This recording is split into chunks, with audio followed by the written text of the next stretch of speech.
my fellow garbage people. Welcome to the Normal America Show. You're always welcome on the Heap here. Glad to be with you this morning. Doing an early stream. Got some stuff I want to get done with the family tonight, and I got to prep for this 24-hour stream. It's going to be starting Saturday at 8 a.m., so I've got some work to do behind the scenes there. Oh, I'd love to get on Piers Morgan's show. It'd be a dream of mine to be on Piers' show debating Destiny and Mehdi Hassan. It would be wonderful. Absolutely wonderful. But I'm a nobody, so until I grow my audience, I probably won't get offers like that. That's okay. So it look like my hat's crooked today. What's going on? Anyways, I've got a show for you today. Last show before the 24-hour show. We are joyful. We are garbage. We're happy to be here. Joe Biden went from calling us all garbage to biting the feet of little children. Yay! There's our presidents, folks. Doing a great job. I love that one of the excuses that I see from people is like, well, Joe Biden's prone to gaffes. So when he called Trump supporters garbage, it was just a slip up. These are the same people that told us for 4 years that we were full of it when we saw his cognitive decline. Oh, by the way, they're fine with him continuing to be president. I do think we're taking Hank to his grandma's work for trick-or-treating today. He already went trick-or-treating last Sunday, though. Excuse me, I got a frog in my throat. Anyways, I want to juxtapose a few things today. I want to look at what the Trump MAGA party is offering versus what the Democrat Party is offering. We'll talk Trump showing up in a garbage outfit. Was actually very good. Thanks so much. No more monkey for the follow. But yeah, it was, at least he hasn't tripped and fell on the red button. Trump losing. I think so. I think he'll lose. Yeah, that's what I just said. I know it. There you go, Billie Jean. Something tells me you're nervous, though. If you're going on someone's stream like me, he's losing and you know it. Sounds like a little projection. I do know it. I've predicted he'll lose all along. And I'm still standing by that prediction. But thanks so much. What's up? Nublet, good to hear from you. Trump's losing and you know it. You know it, yes. He'll lose, and my life will go on, and I'll continue to be a happy person with a loving family, and you'll continue to be embittered and blame all the failures on a Kamala presidency on Trump, just like you blame all the failures of the Biden presidency on Trump. And then if Kamala wins a second term, you'll continue to blame all the failures on Kamala's second term on Trump. And then if after that we see Josh Shapiro or Pete Buttigieg as president, you'll blame all the failures on Trump. Just like Democrats that have been elected in cities that have been there for 70, 80, 90 years, blame all their failures on Republicans or on Trump. Right, we get it. We understand. Good morning to all of you.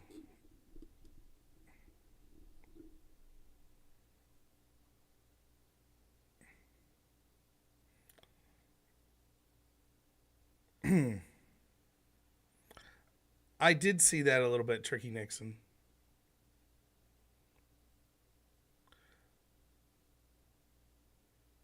So,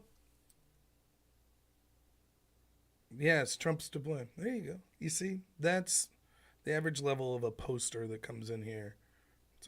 You're right. Everything will always be Trump's fault. Ha ha! Thanks for agreeing.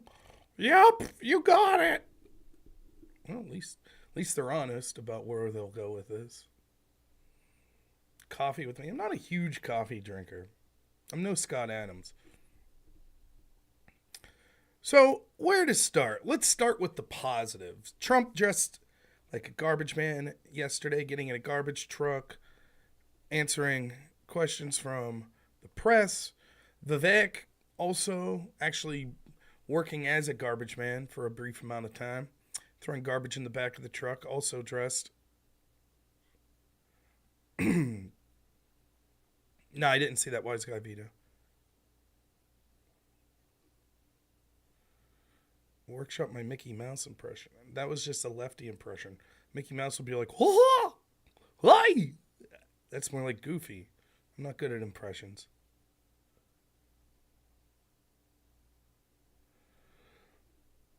Rob, please explain why no income tax and across-the-board tariffs are a good thing. First off, no income tax would be a great thing, but it's not likely to happen during a Trump term. It's something that you would have to take steps towards getting towards. Uh, the tariffs thing will largely be used as a bargaining chip. Some tariffs would probably be good, but mostly what it'll be is to convince countries around the world to stop tariffing our products and to stop a trade imbalance. Is mostly what it would be used for. It would also encourage businesses to come back to the United States, because if you want access to the United States consumer market, you would then think it would be better for you to have better access by actually being a producer in the United States market, which would bring jobs back here. We already see the record of Trump's presidency. All of the experts that people are gnashing their teeth pointing to, going, my God, the experts say that Trump's policies would be an unmitigated disaster, told you that Trump's policies in 2016 would be an unmitigated disaster. We saw about an 8.5% real wage growth for average Americans. That means everybody was doing swimmingly on average, which was great. Those same experts that were wrong about Trump's record in 2016 then told you that a Biden-Harris presidency would be phenomenal for the economy. It would do great. Then we saw that wage growth's about 1% under them, which means that people are struggling. We saw inflation go through the roof. Those same experts told you that locking down the economy under COVID was a very prudent and smart thing to do, and massive money printing afterwards would be a very good thing to do. They were wrong about that. Now those same experts are telling you, shit your pants in fear, because if Trump gets elected, oh boy, the economy's going to collapse. Lord of the Nerds, thanks so much for the $5 suitor ship. Please review the Adam Friended versus Tom Fowlery and Sitch debate. Thanks for the morning stream. We're going to talk a little about Destiny, but I didn't really watch that debate, and I'm not going to dive in to an entire debate that I haven't watched any of it today. It's just not going to happen. Also, I love the fact that, like, there's so many people that are considering voting for Kamala Harris in the Democratic Party that are like, wait a minute, if we stop bringing in revenues, won't that cause inflation? Compared to what? The other side? That just massively money prints and wants to, you know what, student loans free, everyone's student loans free, and $47 billion on rural broadband. We didn't connect anyone. Oh, well. And billions of dollars to countries like Ukraine. Whatever, just set the money printers on fire. But oh boy, as soon as it's like, you know what, maybe we should leave people keep more of their money from taxes, people are like, we can't afford that. The cost of goods and services will go up. Where have you been for 50 years? No, I will totally agree that one of the things Trump won't do. Yes, I did explain why no income tax was good. Income tax is shit. We existed quite well before income tax was put into place in 1913. Income tax takes money away from the things that we should be incentivizing, the people we should be incentivizing, those that are working. There are other ways to get that taxes, such as a national sales tax would be something that would be better. How do we fund the government with no income taxes? Well, why don't we go with the Democrat strategy and just print money? How's that? And I've already explained the tariffs things here for the memes. First off, it encourages businesses to build in the United States, which helps the United States worker. Second, it will largely be used as a bargaining chip to countries around the world that tariff goods and subsidize goods that outcompete U.S. companies. Already explained. Here for the memes, why don't you explain to me why Kamala Harris's economic plan is going to be good? Go ahead. Would you like to call in? Here we go. Let's put the link up. Here for the memes is going to call in. Why not? Let's do it today. There's the link. Here for the memes. Go ahead and call in.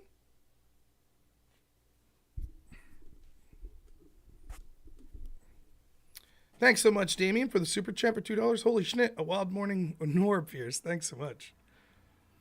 Here for the memes is going to call in, and he's going to tell us why Trump's economic plans are a disaster, why not bringing in taxes means the government will spend more than they have. And he's going to explain to us why the Kamala Harris plan of massive money printing, lockdowns, etc., giving out free money to everyone, why that's going to be more of a success. Wonderful, wonderful early morning debate here.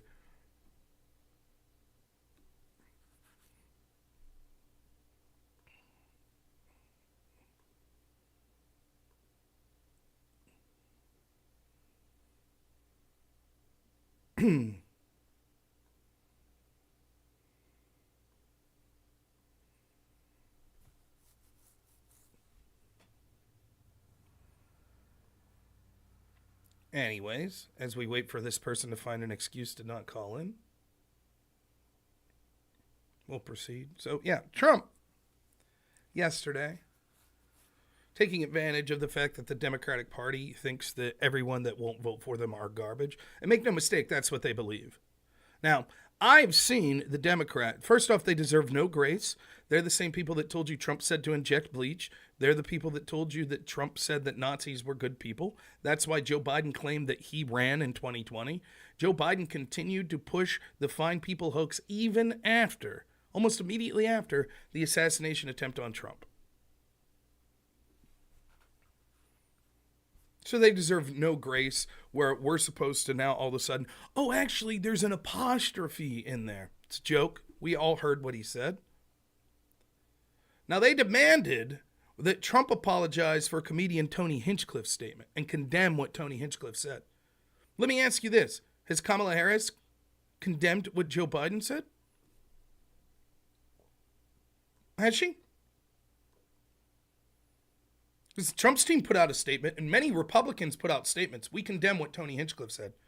Can you think of any prominent Democrats that have condemned Joe Biden? Any?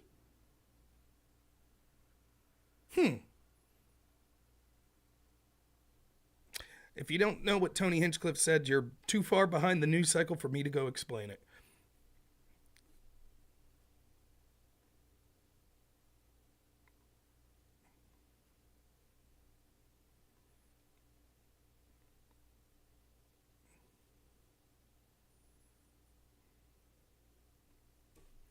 Now, despite the fact what you'll see lefties saying online, oh, yeah, Kamala Harris condemned it.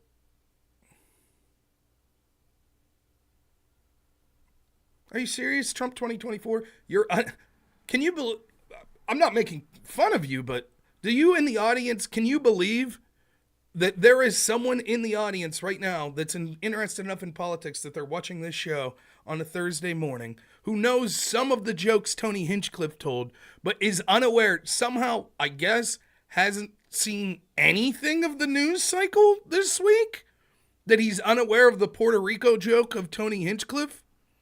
He said that Puerto Rico was a floating pile of garbage. The Democrats went nuts for 48 hours, claiming that this means that Trump hates Puerto Ricans and MAGA hates Puerto Ricans.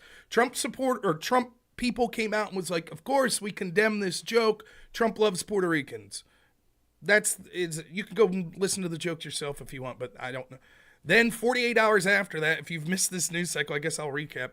If you missed the news cycle, then Joe Biden, referencing that, said, the only garbage I see is Trump supporters, thereby blowing up in the Democrats' face, who spent 48 hours telling you if a comedian makes a joke that we have to take it seriously and it means the entire Republican Party thinks Puerto Rico is garbage.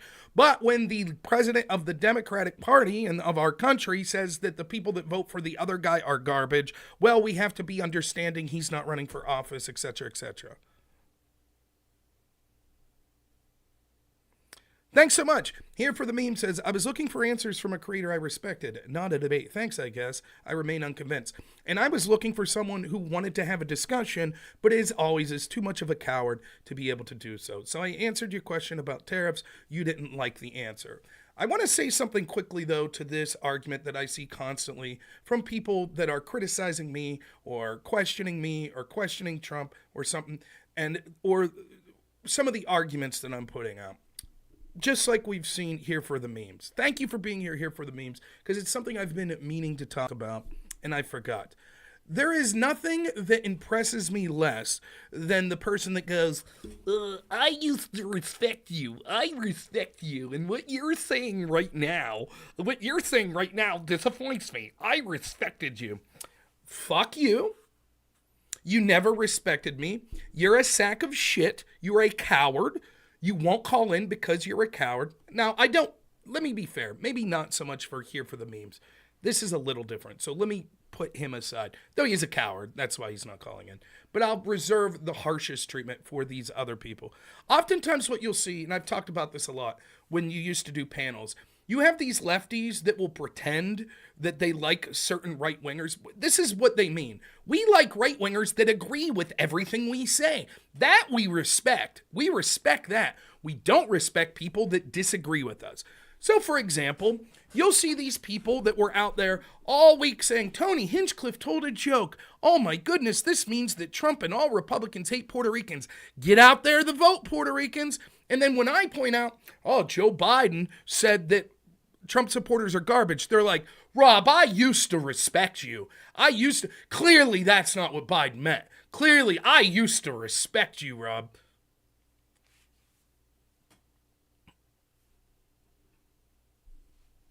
Just gave the finger to all my viewers. That's true.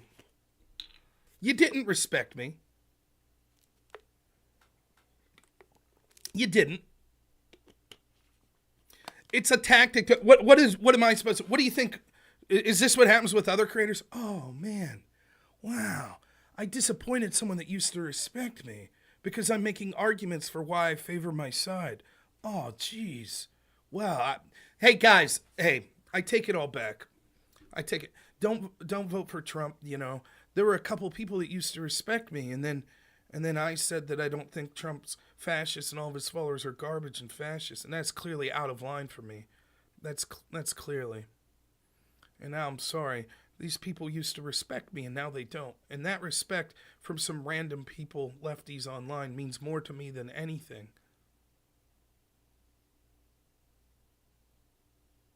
I'm so sorry.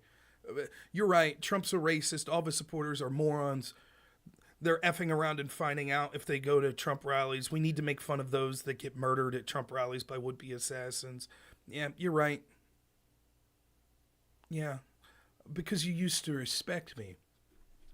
Please.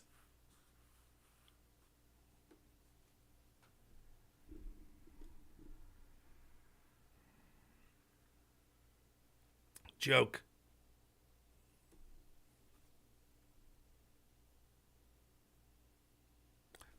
Have fun unsubbing. See you later here for the memes. I did say that I wasn't saying you were the worst of them, but by all means, you know where the door is. You don't have to listen to me. Click that unsub button. We'll see you later. Enjoy being a coward. Go vote for Kamala, and then go ask her audience what her great plans are.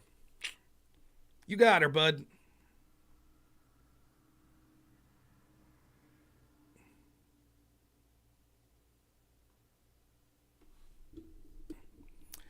I've made sure I can't see your comments anymore either, just in case you don't follow through with your good stuff.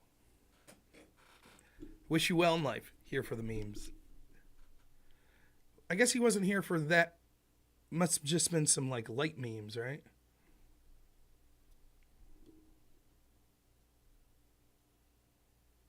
Thanks, Lineback.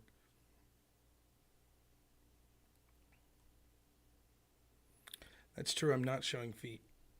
Anyways, now that we got that out, don't worry. We'll get more anger here in a bit.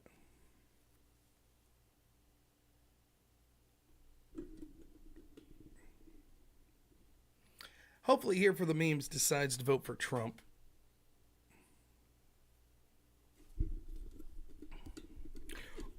I remain unconvinced. I remain unconvinced when Rob briefly explained to me why tariffs would be okay and why I'm getting rid of the income tax.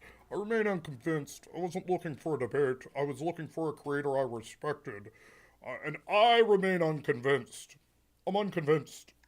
I would just like to say that I'm in the state of being unconvinced. I'm unconvinced. That's great. You can be unconvinced. I'm sorry I was unable to convince you. That's my fault.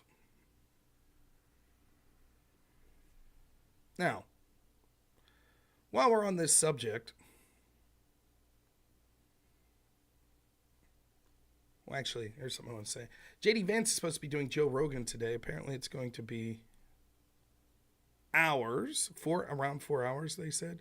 So I'll be interested if I get some free time while I'm doing some work around the house to put that on in the background. I think that'll be interesting. I think JD Vance probably will have an even better performance on Joe Rogan than Donald Trump did. I think Vance is someone who's remarkably accessible, and despite the fact how we were told how weird he is, I think that you could see that actually he's someone who seems like he can have a conversation with average people.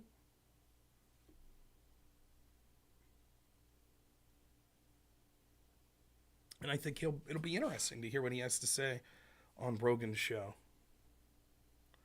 So, and then we saw last night Donald Trump, after all of his supporters were called garbage by the Democratic Party, Kamala Harris has refused to condemn.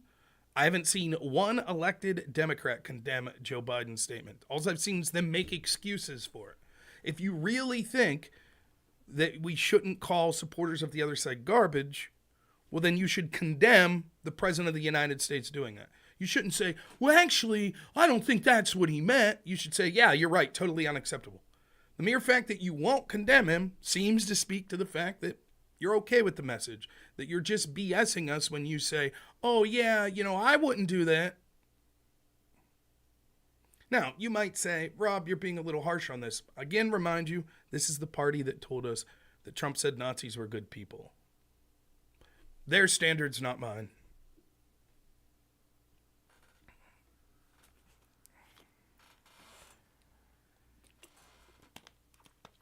So if you missed it, Trump showed up in a garbage truck. Vivek also showed up in a garbage truck.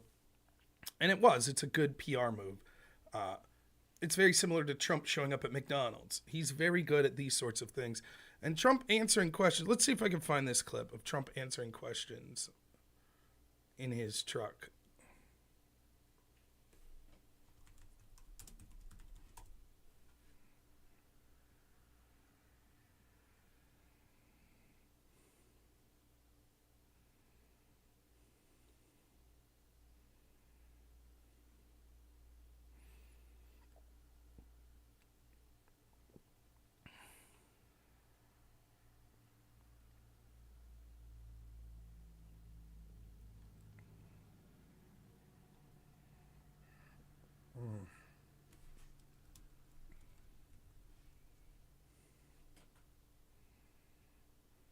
Let's see. I don't want the 6-second clip.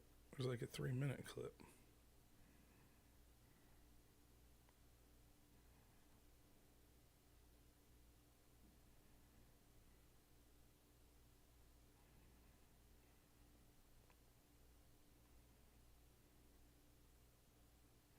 And I think 250 million. Nope. We'll find it. There we are. CNN covering it. It's hilarious. Take care, Pinkerton. All right, let's get her set up.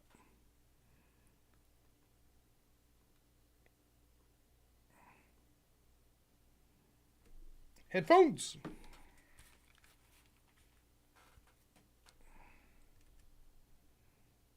Stand by for a moment. Trump is answering some questions from reporters. Joe Biden to make that statement, it's really a disgrace. You said the other day that the military could be used, that the military or the National Guard could be used on election day if necessary. Can you explain what you meant by that in detail? I don't think they'll have to be used. I think we're going to have a big victory. And I think 250 million people in this country are going to be very happy because we're going to bring the country back. Well, will you use the military on election night? No, I don't think. I think we're going to win. The country will be happy. We're a nation in decline, very, very serious decline, and we're going to bring our country back. Did you know that Elon Musk was in close contact with President Bush? Did you know about this? Did you know about Elon Musk calls and close communication? No, I don't know. Elon is a great guy. He's one of our geniuses, and we have to protect our geniuses. We have to take care of our geniuses. There aren't too many of them. Yes, please. Can you imagine Kamala Harris having to deal with 1/100th of a hostile press to her in a impromptu sort of press gaggle like this? Can you imagine it? Here he is in a garbage truck. Just, yeah, next question. Let's go. You owe the people in Puerto Rico an apology for what the comedian said. No, I love Puerto Rico, and Puerto Rico loves me. I don't know anything about a comedian. I love Puerto Rico. Nobody's done more for Puerto Rico than me. I took care of them when they had the big hurricanes, and nobody gets along better with Puerto Rico and the Puerto Rican people than me. They love me and I love them. Go ahead.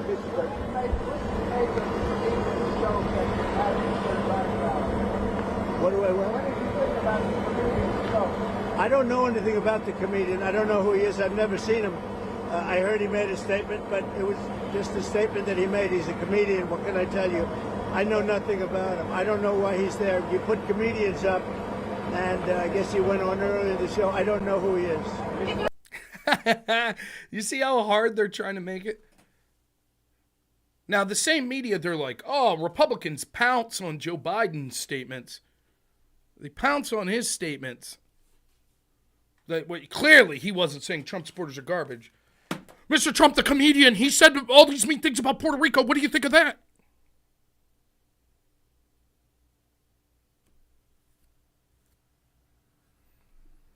I think he disowned Tony Hinchcliffe. He just said, I don't know nothing about him. He's a comedian. He told jokes. What do you want from me? Okay. Where do people get that that's disavowing? Where did you get from that statement that that was disavowing? That'd be the equivalent if you asked me, Rob, did you hear Ben Shepard's joke yesterday and how offensive it was to the Jewish people? And I said, I don't know anything about Ben Shepard. He's a comedian. He made a joke. You'd be like, oh my God, you disavowed Ben Shepard?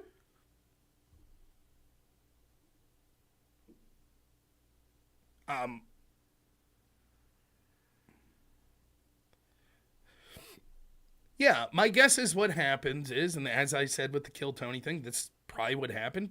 One, it's probably a mistake to bring a guy like that up on stage. But second, Trump don't know. He's not setting up all the guests at this rally. Probably Trump's like this.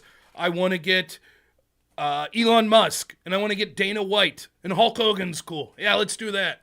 And then they're like, okay, we'll fill it out. And I assume, and I've heard rumors that Barron Trump's one of the people that's doing this, that they're trying to get him in front of like the podcast circle. Your Theo Vaughns, your Joe Rogans. And so they're like, oh, the people in that circle, sort of the hip, younger audience likes. You know who they like? Kill Tony. Bring him on stage. Trump probably has no clue. Trump probably had no clue who Theo Vaughn was. Joe Rogan, he knew from MMA. And Joe's a little bigger.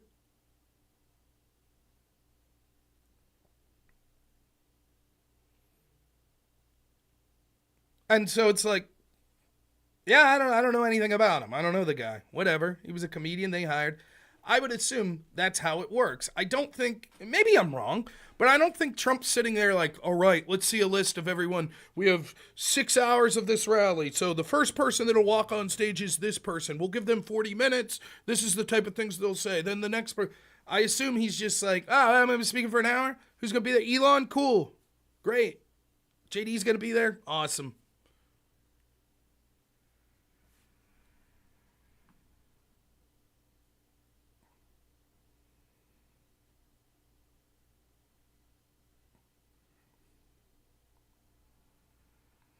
Kill Tony was a mistake to bring on stage. I don't care. I really don't. It's a joke. I don't care at all. But anytime you have to know kind of where you're at, you understand that the narrative's going to be if someone tells a joke. If they would have brought George Lopez on stage like the Democrats did, and George Lopez would have told the joke, hey, Trump, I hope you get that wall built because if you leave the materials staying around, Mexicans will steal it. The media would have went nuts and said, see, Donald Trump hates Mexican people.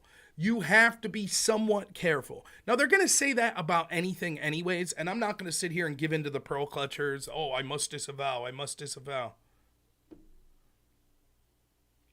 But for his staff, you're not intentionally bringing someone on that you know their entire shtick is being as offensive as possible. That seems to be a mistake at a big event like this, where you're trying to like have this final message.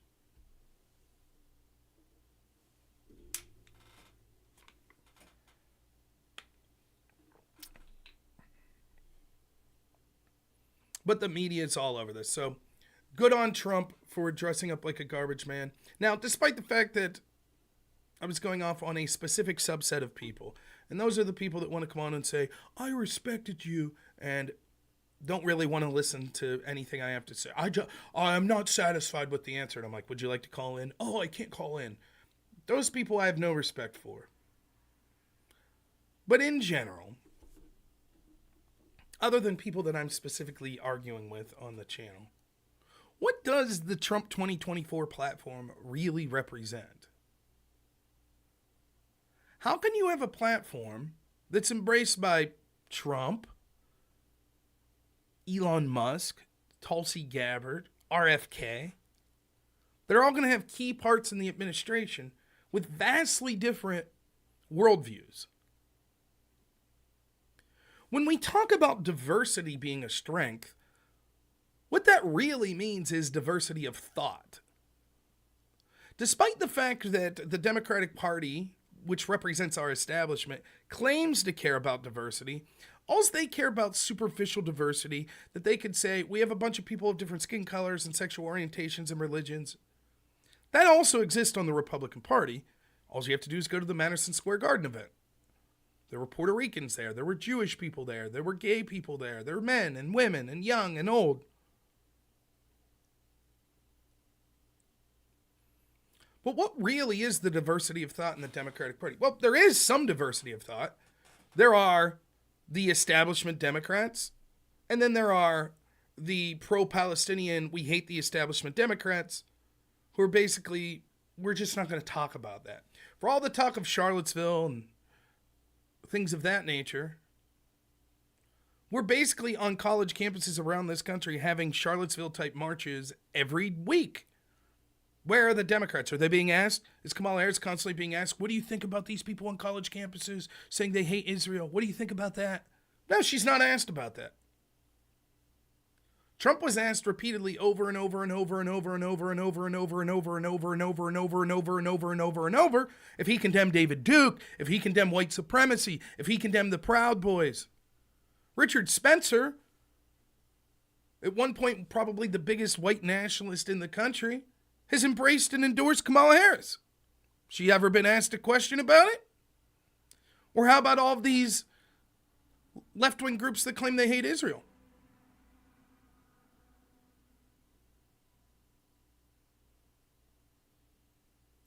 Tristan says, Rob, if you're a team leader and the boss asks you about it and you say, I don't know about him, what he does that show you some incompetence? So first off, I believe Tristan, let's see what Tristan said. Let's look into what Tristan said here, shall we?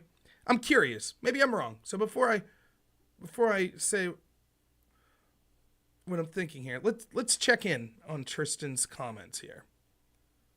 This will be fun.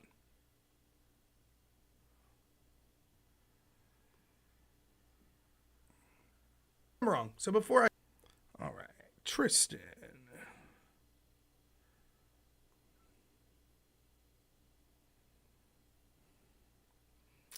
Is there a way to check all? Yes, channel activity.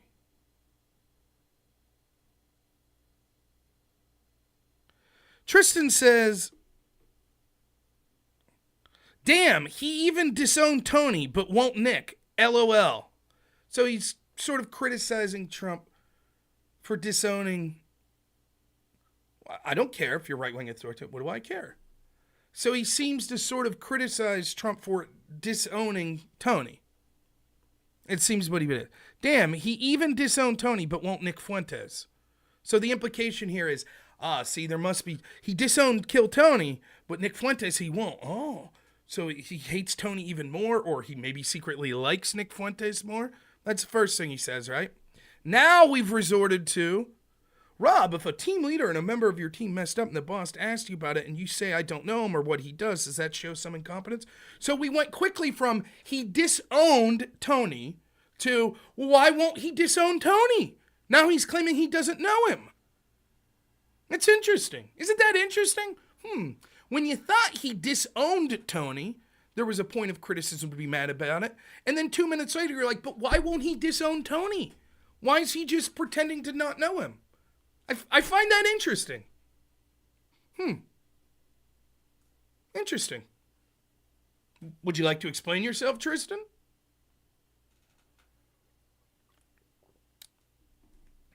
It's very interesting.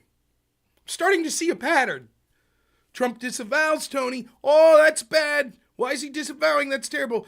Then Trump doesn't disavow. Well, why isn't he disavowing? That seems bad. What was my point? So now you're saying you are still, so just to be clear, Tristan, your argument is that he did, and I'm quoting in your words, disown Tony. That's your argument. Just so I know what I'm discussing here.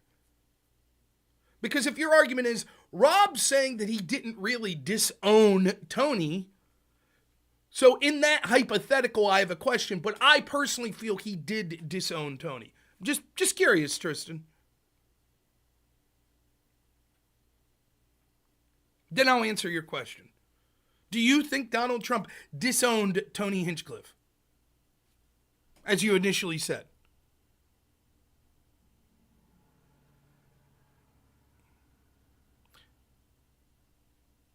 I'm asking you a specific question. I'm asking what your opinion is. Your opinion was that he disowned Tony. Do you still believe that?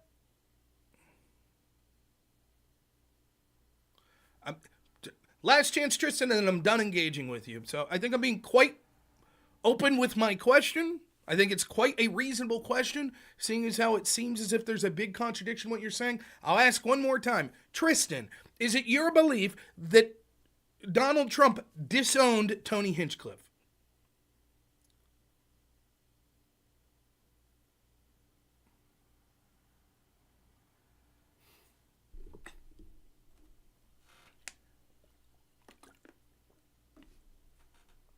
Going once. Going twice. Okay. We'll just move on. I'm not going to deal with people that aren't arguing in good faith or are unwilling to answer simple questions about their contradictory statements. So,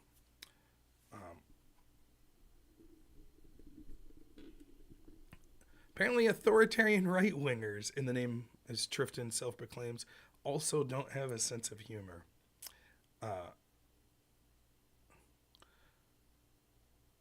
Okay, so Tristan says, I literally said no. Read up on it. Great, I will read up. Here we go. Let's see.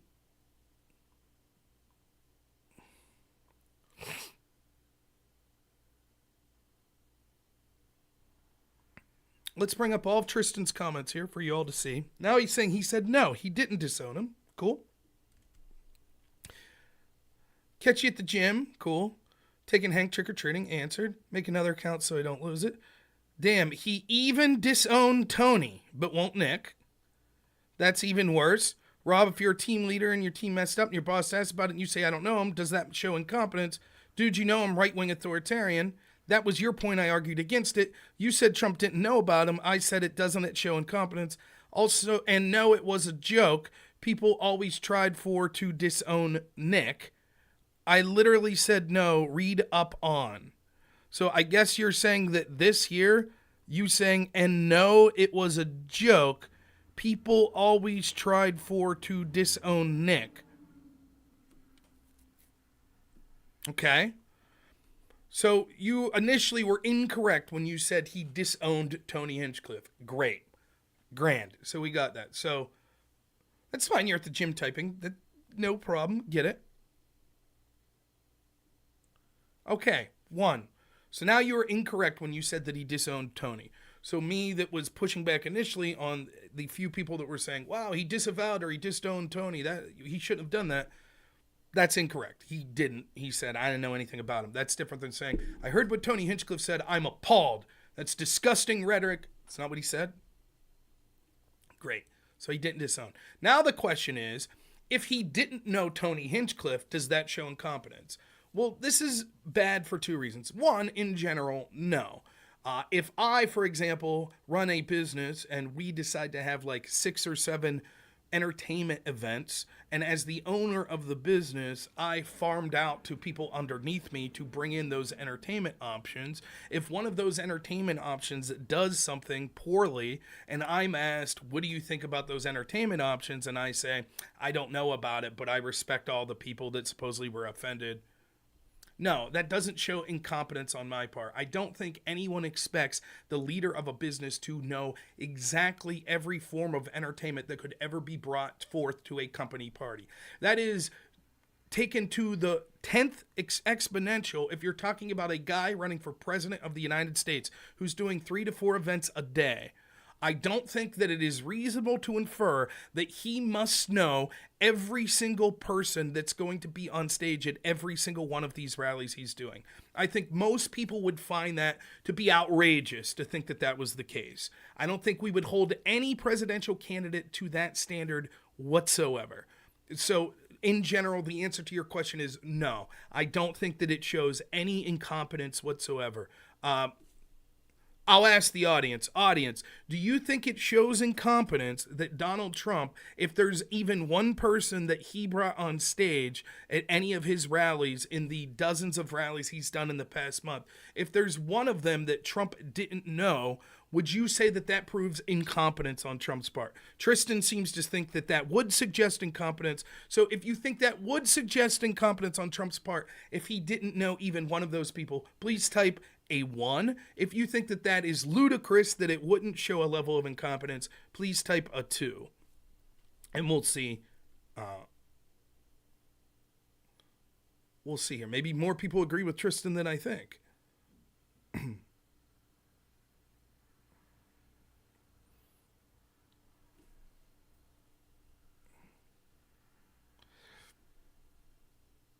We'll see. Surely we'll get a yes or a 1, right?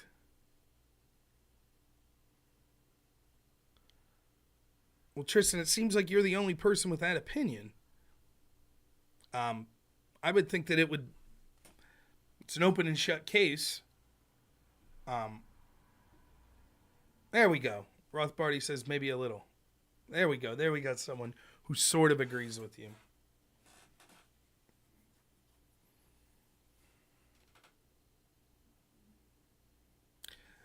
Tristan seems to think if Trump didn't know who Kill Tony was, an entertainment act that was brought on stage at one of his rallies, that shows a level of incompetence by Donald Trump. So my question is, are we to say that if in all the rallies Trump did, if there's even one person that he didn't know that was on stage, that shows incompetence?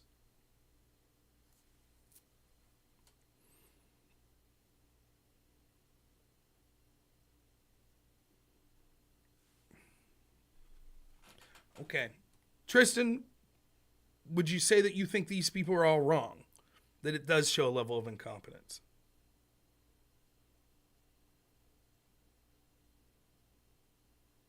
All right. Now, moving on to the second reason that Trump's answer is good here. Tristan, why do you beat your wife?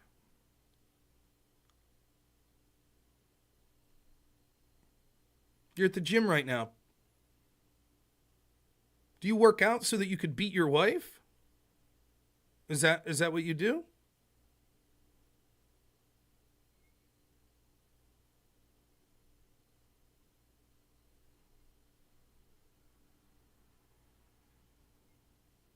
You're at the gym right now.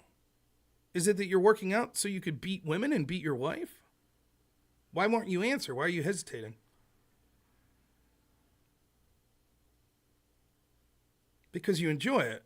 Notice you didn't say anything about your wife. You didn't deny the fact. Did you see that? Tristan didn't say, I don't beat my wife.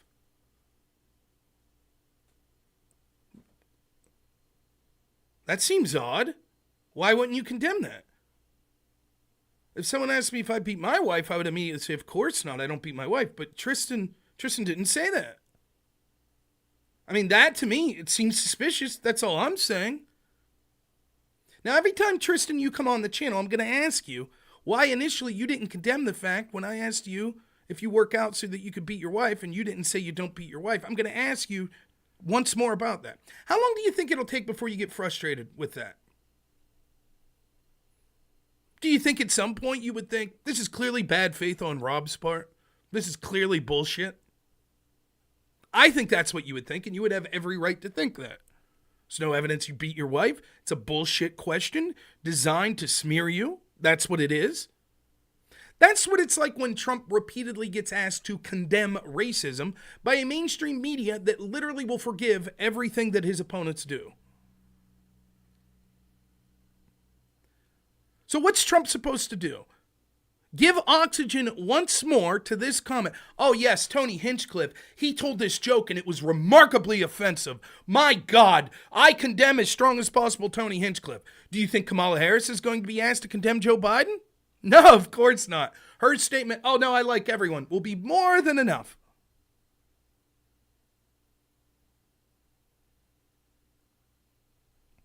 So at some point, you have to start giving in to these people that demand you condemn shit, demand you apologize. Bullshit. It's a joke. Suck it up. I love the Puerto Rican people. I did a lot to help them. They're fantastic people. Joe Biden just called all of my supporters garbage. Optically, you're losing the game. As soon as you apologize, then you're asked, apologize for the next thing. Condemn this person. Condemn that. Is Kamala Harris being asked to condemn having Bill Clinton on stage? Is she being asked to condemn Eminem being on stage with the things he said about women? Of course not. If you don't understand and you claim that you're on the authoritarian right wing, if you don't understand the game at this point, then there's probably very little hope for you ever to waking up to this. Once you apologize, look, if you do something legitimate wrong, you apologize. That's fair. If you're being asked to apologize or condemn people for things like jokes, as soon as you do it, it will be never ending. And you could already see it with Tristan's question. Here's the first claim. Well, why did he disown Tony but not Nick Fuentes? You see? So that would have been the argument. If he said, yes, what Tony Hinchcliffe did was wrong, they'd be like, what about Nick Fuentes? Why did you never say that? You said it with Tony, but not Nick. That must mean you like Nick more than Tony. Let's look at the comments that Nick made. You see? Do you see how the game's played?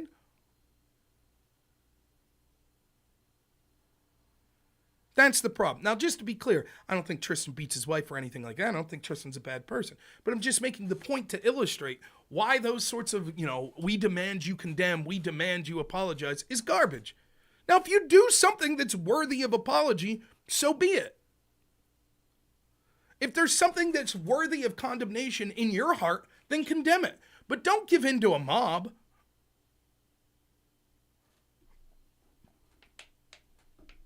You think I'm inverting Tristan's point. Maybe I am. Tell me what Tristan's point is.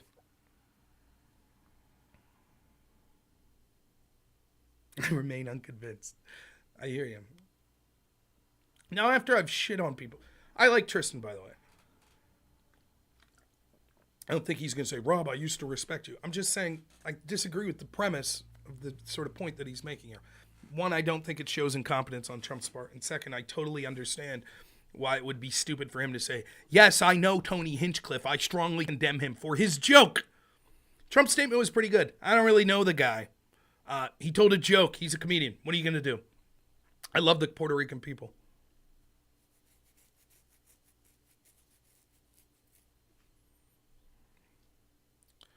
So, what the hell is the Heap? What word would you normally put in front of Heap? Anyone?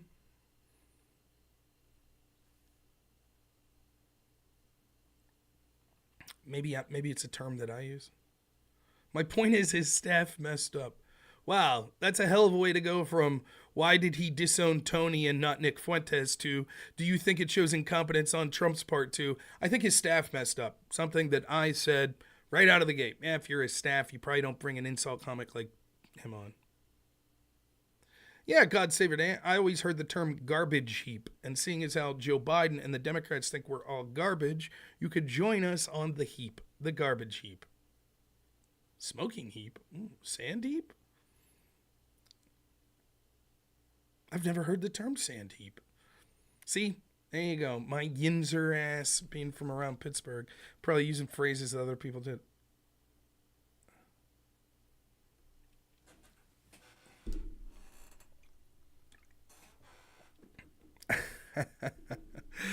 So, exactly. Okay.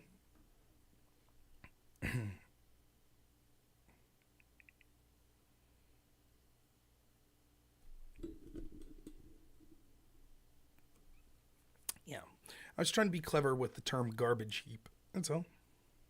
So, anyways, now that we've been arguing with people, what the Trump ticket represents is actually a diverse ticket.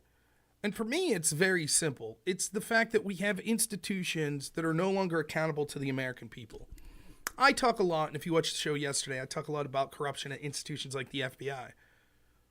But there's these institutions, whether it be corruption, incompetence, etc., they're unaccountable to the American people anymore. That's what so much of what RFK is saying, why it resonates. Talking about the health of people.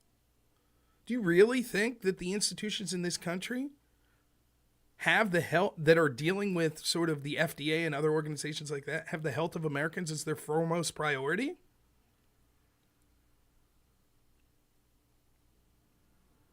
Or do you think at this point they've become so entrenched that it's its own entity that they have other things that they're concerned about?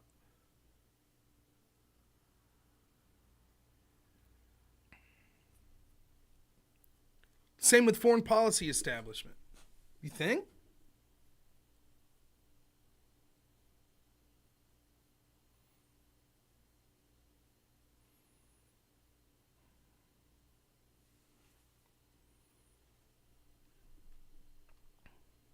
That's what populism represents, whether it be populism on the right or populism on the left.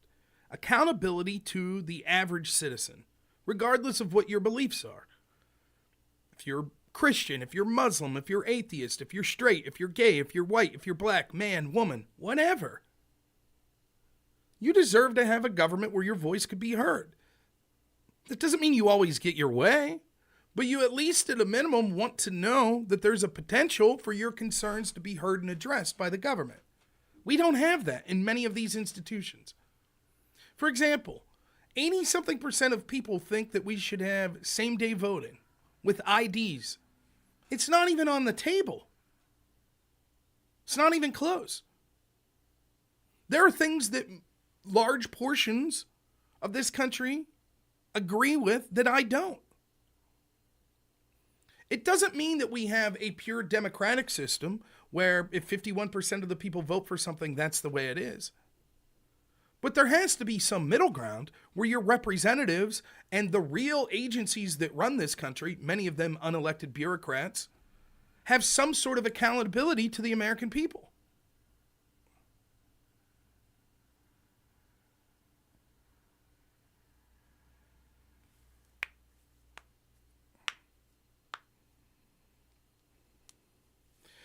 What do I make of the idea that Trump actually made good hiring in 2016? That's a joke. He didn't. John Bolton, Mike Pompeo, please. Jeff Sessions didn't work out so well. And that he has too many liberals in 2024. I can understand the concern that Trump is basically, despite what the Democratic Party tells you, a lot of his leanings make him more akin to like a 1992 Democrat. And certainly if you're someone who's vehemently conservative, that could be worrying. Because you see that he clearly at this point represents the strongest movement within the Republican Party. And so if you're an evangelical, for example, that wants all abortion banned, you're probably not happy with Trump and people he's putting around himself being like, well, actually, we want to leave it up to the states. Or actually, we're okay with gay marriage. Now, the truth is that those hardcore evangelicals, who I mightily respect many of their beliefs, they're not going to win elections. You will lose. You have to win the cultural battles for years before you could convince enough national people to vote for things like that. So a national abortion ban is a one-way ticket to guaranteeing that the establishment continues in power, because they'll just say, yeah, we're not that, and you'll lose 60 to 70% all over the country. Even when the pro-life movement's very interesting. I don't know if it's incompetence, if it's just inability, not being good, or if it's grifting. But they for years told us, oh, if you just put these measures on ballots, we'll win. It's the most popular position. And then they lose every time. And then they're like, but that should be the national ticket. That should be the national ticket.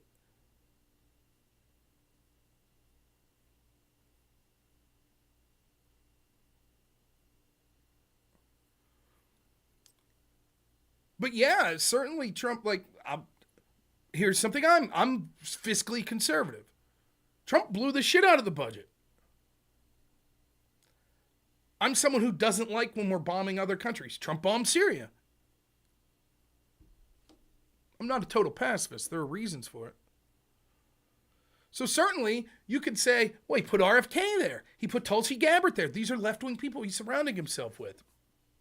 I understand conservatives' opinion. What I would say to them is, one, I think the most important thing is building a coalition that is at least willing to understand the concerns of the American people and fight back against a corrupt and incompetent establishment.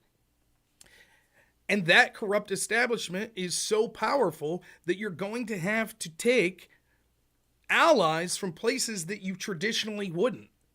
So that might mean that a socialist Bernie supporter that says, I'm tired of our foreign and military industrial complex, you might have to convince them to vote for you.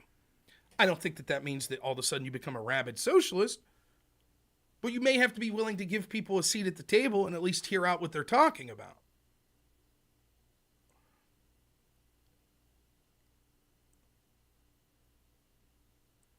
And secondly, the people that have paid lip service to, quote, traditionally being conservative are absolute garbage. Mitt Romney's traditionally a conservative. How'd that work out? Romney care.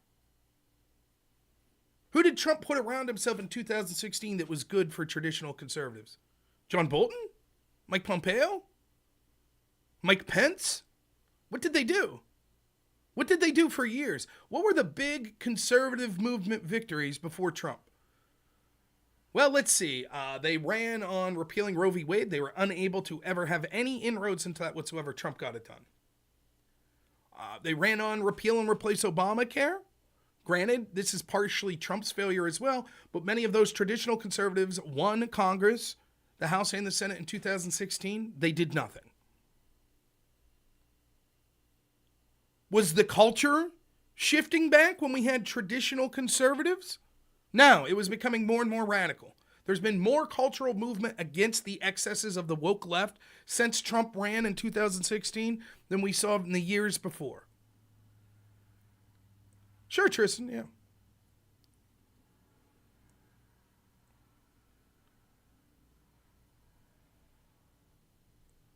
So I don't know, I don't know what, I understand the concerns, I really do. There are valid concerns. I'm a Ron Paul Republican. Do you think that I'm happy with sort of, in many ways, how Trump expanded the government? With spending? No. But what am I supposed to do? Pinch my nose? Yeah, stay home? Wow, that's it. And this is the message that I think that the Trump MAGA party, the current Republican Party, is representing. And this is what I wanted to talk about today. I think one of the things I've tried to do, yes, it is true that I'm a petty asshole and I'll argue with people in the chat. Tristan handles it like a man because he's a fucking man. Here for the memes, didn't handle it like a man. Maybe he's not a man. Maybe he's a woman. Or maybe he's just... But one of the real pet peeves I have is I used to respect you. That pisses me off so much. I respect you. It's a little bit of a trigger of mine. I should be more reasonable, though. I should. But the truth is, this isn't the time to be going to war and to making stupid arguments 5 days before an election. I think it's massively important that Trump wins and that Republicans win.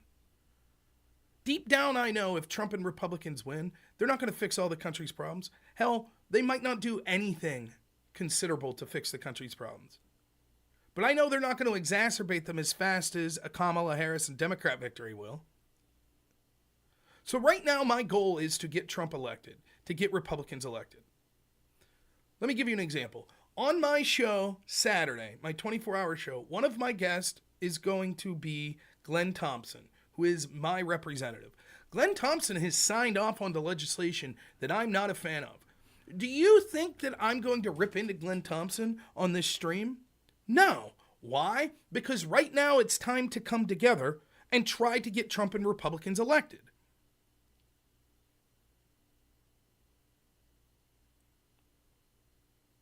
That's why. And I talked about this the other night. I used to do a show with John Burke. John Burke is as extremely anti-Trump for a right-winger as you could be at this point. He's not going to vote for Trump. Is it worth for me to go to war with people like John Burke and DeSantis fans that are refusing to vote for Trump? No, it's not worth it. It's not. You saw me do a debate with someone I really respect, Jim Bob, on The Crucible, about should we repeal the 19th Amendment. I did that debate because my relationship with Andrew Wilson and The Crucible and my respect for Jim Bob, when I was asked to do the debate, I was willing to do that for them. But I made it quite clear that I find it incredibly dumb to be talking on the eve of this important election about repealing the 19th Amendment, which will only serve to discourage women that you're going to need to vote for your side in this election to vote against you because ultimately you're saying they shouldn't have a voice. You want to have this discussion? Why don't we have it a week after the election? You remember when Lindsey Graham comes out in 2022, or I'm sorry, in 2020? And it's like, yeah, national abortion ban, like right before the election, something that he never said. Why would you make that argument right then?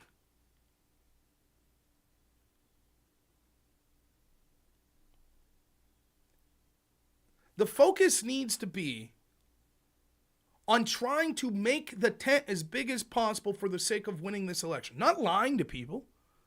That's unethical. You shouldn't lie. So you shouldn't say, yeah, we're going to, if Trump wins, he'll forgive all your student debt. Come vote for us. That's bullshit. He's never suggested that.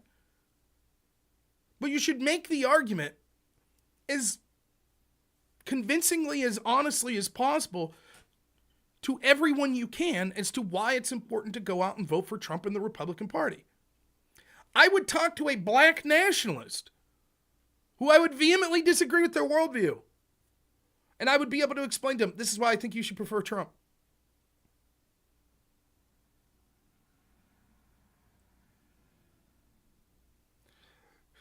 Trump will lose, want to bet. If I win, you unban and debate me. Well, clearly you're not banned on YouTube, seeing as how I could see your comment. And I've already predicted Trump will lose. So why would I be forced to take the side of the debate or the bet that I disagree with? What do you want to debate about? We'll debate right now.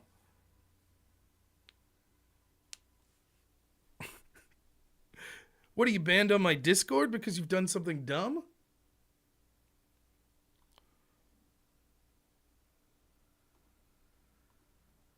There's the link to the Discord.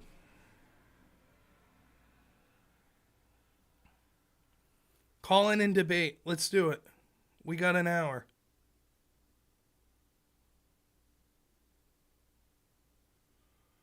I've worked tangentially with the campaign. I worked with Trump's campaign in 2020, and I've helped some people write some speeches for campaigns, but that's about it. Mike Cernovich had a good stream last night on X about this. I'm the Indian guy you banned. Oh, I'm sorry. Yeah, no, not interested. Sorry, I'll just mute you here too. I believe this is the guy that wanted to talk about atheism, and then he said that Christianity had been debunked like 2,000 years ago, and then we went with this argument, and then as soon as I started to talk about it in good faith, he was like, never mind, I want to change my argument, and yeah, that 2 weeks in a row you called in and did a bunch of bullshit. Yeah, okay. We'll deal with that.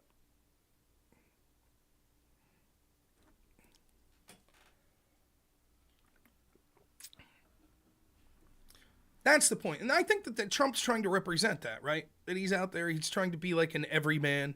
And perceptually, weigh that against what the Democratic Party's doing, where it's like, we have a bunch of celebrities.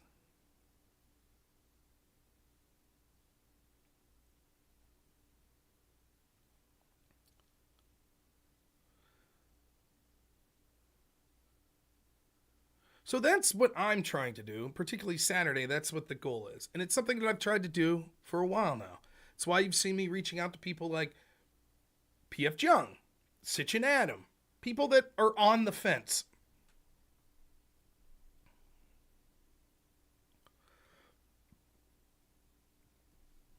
I don't understand this rhetoric from people right now that'll be like, "Oh, the election's all white women's fault," or it's it's these people's fault. We need to take away women's right to vote. What a mistake! What a dumb thing to be saying right now. Yeah, the Epicurean argument guy. Yeah. Then he had the very next week he called in and did the same crap, where it's like he'll make an argument and I'm like, okay, let's delve in this argument. Nah, never mind, not that argument over here. It's like, okay.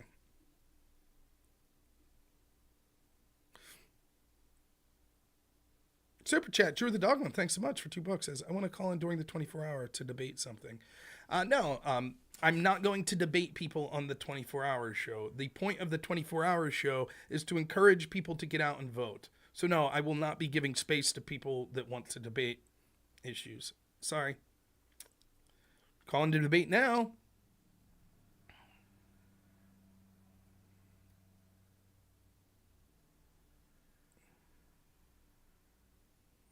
So that's the point. I don't understand why people make these arguments, particularly this close to an election, that's just trying to perceptually piss off a bunch of people. Like, imagine that. If I'm a white woman, and I seriously believe that many Trump surrogates are like, you're the problem with this country. It's you, white woman. You shouldn't have the right to vote. Can you be shocked when that white woman's like, oh, okay, I guess I'll vote for the other side? Were you shocked when Hillary Clinton called half the country deplorables and they said, well, I'm not going to vote for you then? So why would we make that mistake? Now, it so happens that I don't really hold a grudge against any specific group or anything like that, so it's easy for me.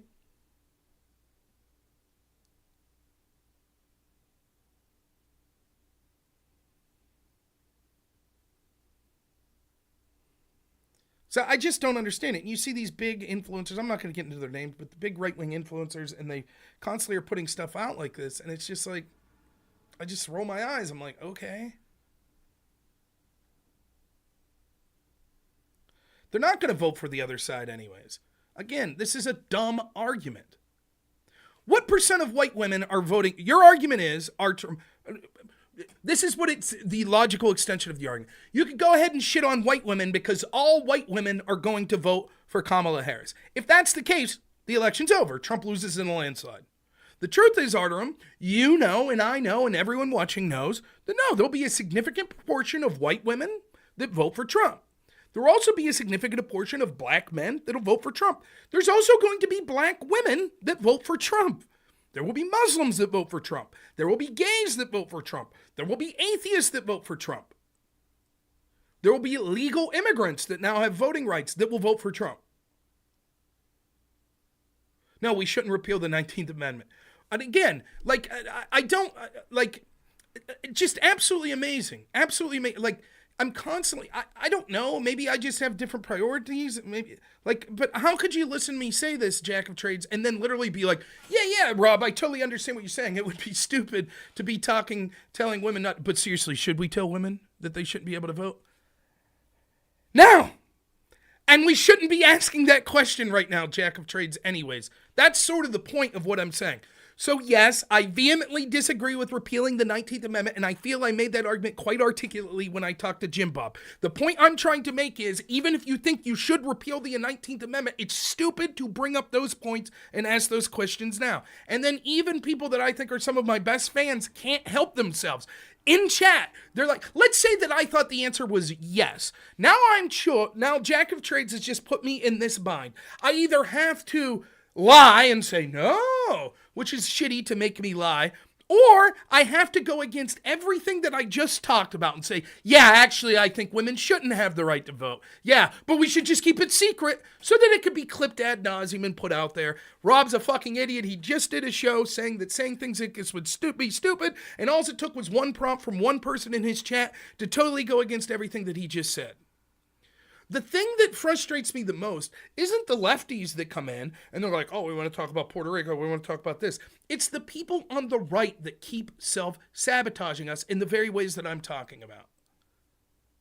Like, and again, I like Jack of Trades. I understand he's just asking a question. And I'm not shitting on you for asking the question. What I'm saying is, do you understand the mind frame of why even asking that question is stupid 5 days before an election?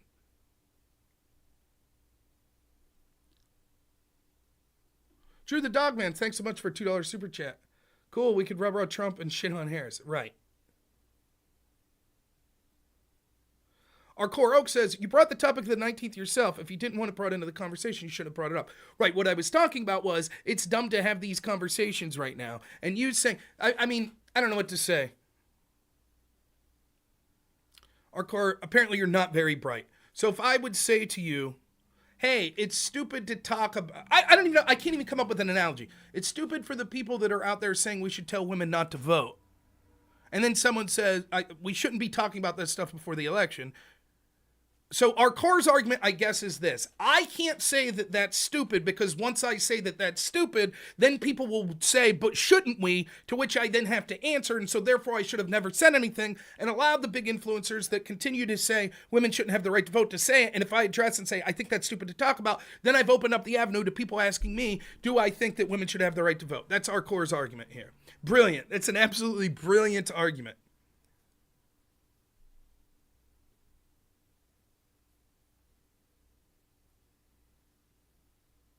It's absolutely brilliant. Rob, don't criticize the strategy of talking about these sorts of things, because if you do, then we're allowed to talk about these sorts of things. Absolutely brilliant. It's fine. You don't have to. It has nothing to do with you being autistic. It's fine. I'm.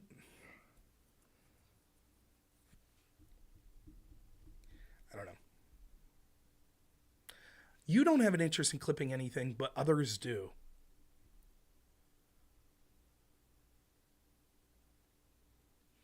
So.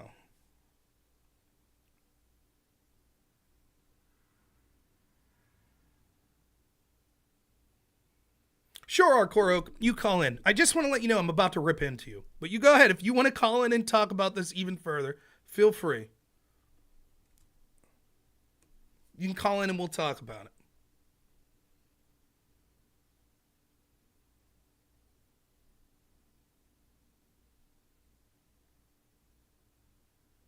Actually, I'm not going to leave you calling to talk about it. What I'm going to do is, for the sake until after the election, I'm just going to mute everyone that's asking this dumb shit. I don't know what else to do. Half of you are probably lefties. The other half of you, it's just frustrating me because I don't want to shit on people, particularly my own audience. I don't. But I don't know what to say. It's completely antithetical to every message that I'm trying to send. I don't know if I'm intentionally being baited in or if you're just not understanding my point. I don't know. Someone's in the call in. Let's see what they have to say. We'll be brief about this because I had something else I wanted to get to. What's up, Ness? You had something you want to say? Oh, hell yeah, man. What's up? There's a little bit of lag on my end. Dude, big man, I'm happy to be talking to you right now. You actually put me on to Mike Benz. Oh, yeah, he's great. Mike Benz is great, man. He's one of my favorites. Yeah, man, I've been diving into his content for a little while. Rob, when the hell are you gonna do a little subscribe thing on X, man, so we could help you out over there too? Apparently, I have to have. My understanding is that you have to, well, maybe I can set up subscriptions. I don't know. But in order to get monetized, which I thought was a precursor, you have to have like 1 million impressions in a month's time, and I've never reached that. My X channel, I don't know what it is. It just never takes off. Even when I put on content that I think's pretty good, I just never get any reach. To the point where even if I'm commenting on any of the left-wingers I debate, every single thing I say gets ratioed because I just don't have any reach. So I might get 10 to 20 people to like a tweet of mine. And then if someone like Hutch responds to a tweet of mine, he'll get something like 10 times the impressions and he'll have 400 likes and ratio me, which I don't care about the ratio, but that just goes to show how little impressions that I get on X. So eventually, if my X reach gets big enough to where I can offer subscriptions and monetization, I will. But yeah, that's where I'm at now. Yeah, man, and I also wanted to ask you, I know you work a lot, dude, but when the hell are you gonna get started with the research videos again, man? I caught a little bit of what you did yesterday. Yeah. That was cool. I still want to finish the whole thing. But yeah, I think you'll have a big audience on that because not a lot of people dive into it like you do because you know a lot. shit, even if I read it myself, I'll be like, they did this, they did that. Oh, okay. But you put that shit together. So I think it's very. I think that's where you add a lot of value, man. Thank you. I do plan on doing more stuff like that if I can find the time after the election. As I said in that stream yesterday, it's sort of ironic because those are the issues I like covering the most and I think are probably the most important, but it doesn't really move the needle with the average voter. And so it's difficult to be in sort of election mode here. And, I'm still telling the truth. Like, you want your groceries to be cheaper, you want your border to be more secure, you want your kids to not be indoctrinated, then you need to vote for Trump, right? Those are the arguments that resonate with like the average undecided voter at this point. Me deep diving into sort of the Hunter Biden laptop scandal or Crossfire Hurricane, although I think it's all true and it's devastating for the corruption in these institutions, it's so much information for sort of the average person to take that there's this sort of, I'm sure there's a term for this, but when things get complicated enough, people just tend to default to sort of like an expert. And so they'll just be like, well, whatever. No one's been held accountable. No one's been charged. So what am I supposed to do with this? Even I get like that. Like, I feel like that with a lot of these claims of sort of vote manipulation and voter corruption. It gets so technical and complicated that if I don't have time to delve into it myself, I'm just kind of like, whatever, right? Like, someone else will take care of this. I don't know what to do with this. And I get comments like that all the time where people will be like, did you see what's happening in Luzerne County in Pennsylvania, where there all these backlogs of voter registrations because this time you had all these voter registrations that were Republican, and now they're claiming that there's a backlog. And the woman that's running that, she also ran out of paper ballots in 2022, and it's like, yeah, that shit may all be true, but it's hard for me. I think the average person is like me, where it's like, unless I'm spending time looking into that, I just kind of am like, I don't know what to do with it, and so I'm glad you appreciate that, and it is something that, and I want to start analyzing more debates because that's content I like doing. Hopefully, I can start more of that up after the election. I can just I can offer. Well, I agree with most of what you said, but I could offer a little bit of pushback here, which is my best friend. He's more like what you described. He doesn't really get into this kind of thing. He just talks to people about it, and his opinion is based largely on like what people tell him. That he goes, wait, what the fuck? So like I'm voting for Trump, and I'm real deep into the space. But his boss, which he loves, she's voting for Kamala, and in my view, she's like very brainwashed about the whole Trump is a dictator or whatever the fuck, Nazi, all this stuff. So whenever I offer him a little bit of pushback and using like information that I get from you or Mike Benz or whatever, I'm able to just blow his mind to where and this is not just with him, and I've seen it happen. So that's why I think like the content that you do there, obviously now it's almost we're right at the cusp edge of freaking of election day. But yeah, your content has helped a lot, and yeah, I think you're in the right direction, man. I just wanted to hop on here and chat with you for a little bit. Yeah, no problem. I mean, you'll like what I'm about to. I'm about to shit on Destiny, so I think that's what I'm. Speaking of sort of the more radical people. Dude, I used to be a guy. Well, I mean, I'll still listen to him, but he's just way too insane right now. He does this shit every fucking election season. He'll go from like, oh yeah, man, to fuck you guys, man, fuck the Trumpers. Like it's a weird shift that he does. And back when he was doing like Fresh and Fit, and he was going on with them, he was a little bit more like, okay, I'm gonna debate this, but I think I'm gonna be a little bit more good faced. Yeah. But now it's like, no, man, these guys are evil people. They want to kill us, and it's just weird. To be honest, Rob, to some degree, I've slowly started to think that he's funded by what Mike Benz calls the blob, and that's why he's so freaking contrarian for no freaking reason. Like he is just a game that he wants to win. It's not even about finding the truth. It's none of that. It's just a game that he wants to win. Well, I'll let you go, and I'm going to talk about a little video of his here. So, but no, I appreciate the call, and I really do. Yes, sir. All right. Yep. All right, man. Thank you. Yep. All right. Real quick, just to clean this up before I get to what I was going to talk about. Our Kerr Oak says, my point was the argument of the 19th Amendment has nothing to do with your criticisms. That's fine. You can screw at me after the election. Yes, I'm well aware. Our Kerr Oak, did you see my debate with Jim Bob? I think I've dealt with the argument that people were making about the 19th Amendment. Dealt with it from Andrew Wilson. I've dealt with it from Jim Bob. So I don't feel that I've been unwilling to debate people on this subject that were sort of credible into this. I'm making multiple arguments. I'm saying there's a bunch of types of arguments that it seems stupid to bring up now when you're alienating people that otherwise you're going to need to vote for you. Such as when you say, it's all white women's fault. White women won't vote anyways for Trump. That's stupid. Yes, many, many hundreds of thousands, if not millions of white women will be voting for Trump. Making claims like that makes it less likely that those women would vote. There is a separate argument as to why the 19th should be repealed. For example, you could make nuanced arguments that say, because force is necessary and to put your life on the line and service is necessary to be able to have input into a country, because women don't have the ability to be drafted, then they should not have a say in the vote.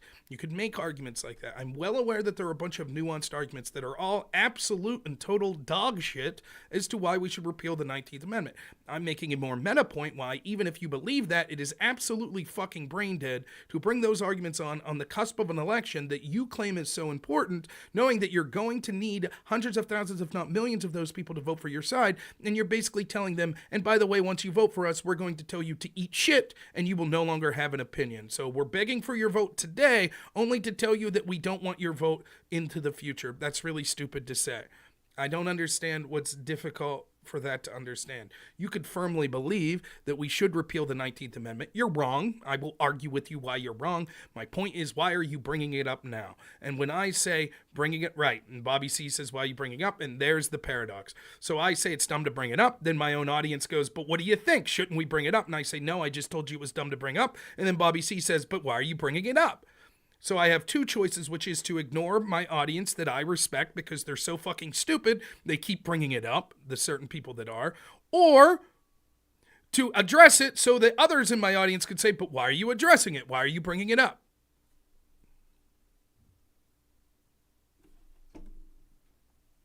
So I don't know what the right answer is. In a way, Bobby C's right. I should just ignore. And I think that's the strategy that I'll employ going forward.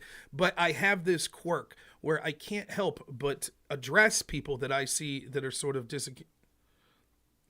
I disagree. So I guess what I'm going to suggest is I'm just going to, not on the channel, I'm not going to ban anyone from the channel, but I'm just going to mute people so I can't see them that ask these questions.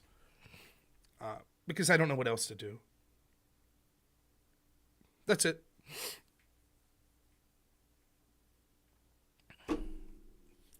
So, all right. Now, those people that ask those questions, yes, if you feel that you want the 19th appealed, you should still vote for Trump. If you think that you're a black nationalist, you should still vote for Trump. If you're a woman that's concerned about reproductive rights, you should still vote for Trump, because a precursor to any of the specific issues that you want is sort of having a government that cares about the individuals of this country and will listen to their concerns, as opposed to the establishment unelected bureaucrats that are running things now, which are represented by Kamala Harris, who's clearly an empty suit.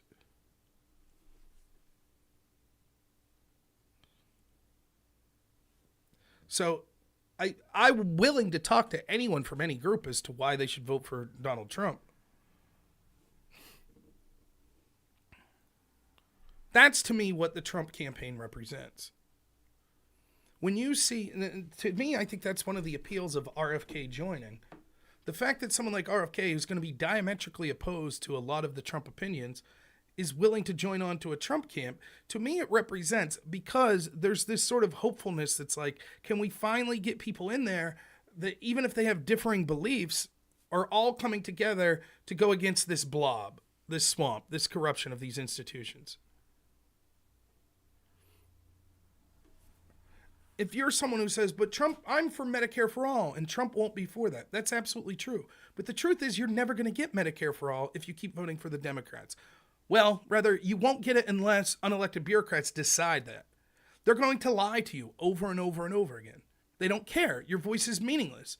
They don't care at all. So the best chance you would have of ever getting that policy is to out these corrupt unelected bureaucrats, to get people in that are actually beholden to the American people, and then to win elections in the future for the policies that you want. Haven't Bernie voters learned how he was treated in 2016 and 2020? Haven't you learned, if you're a Democrat, how your voice was totally ignored in this election? How many of you chose Kamala Harris? How many of you voted for her to be your candidate? Thanks, the Naughty Sandman. And I am going to put a short up about this at some point. Let me just speak to Democrats for a moment. All of you. There, I'll even do this. There. Nate, thanks so much for the super chat, $2. Why the Dems run on putting white men down, though? Because they're dumb, and that's what they believe. Where are we at?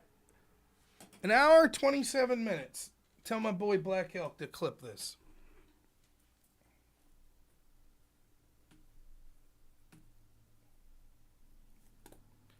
All right.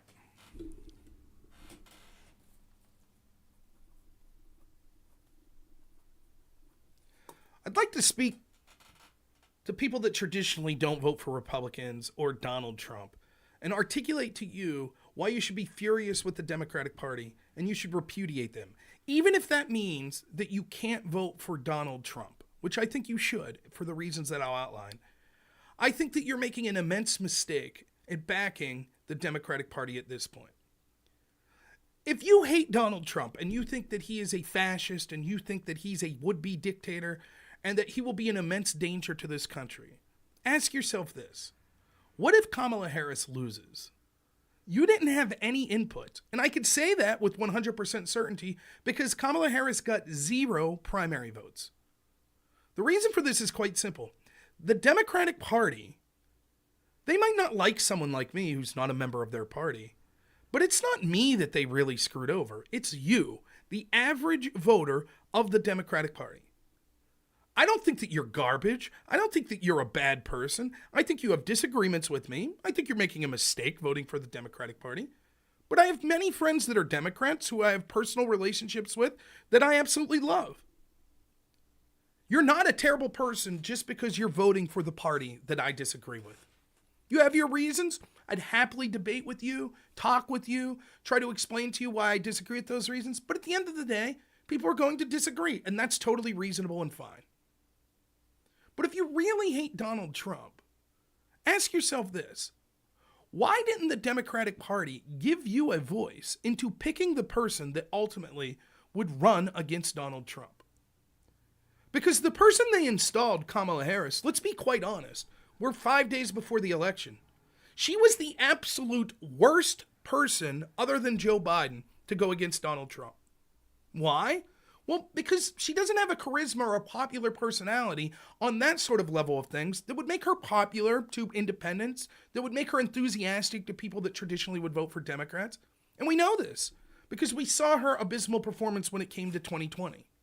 There just wasn't enthusiasm behind Kamala Harris. There starts out with enthusiasm, but then it quickly diminishes. She doesn't really have the policy chops or like the deep intelligence when it comes to these issues of policy that makes her stand out. There are many other options when it comes to getting people exciting and being charismatic or being policy wonks than Kamala Harris. Even if you look at you want someone who is black or a woman, there are a litany of options from the Democratic Party of people that are impressive black women that would have had a better chance to beat Trump when it comes to them personally than Kamala Harris. But there's another factor with Kamala that makes her uniquely bad. Other than Joe Biden, she is literally the only person that could have been connected to the Biden administration as easily as she is. Why? Because she's the VP. The truth is, running as an incumbent is strong if the public thinks that the country's heading in the right direction.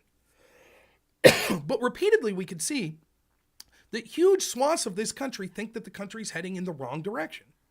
So literally any choice that wasn't Kamala Harris could have said, hey, we'll be the candidate of change.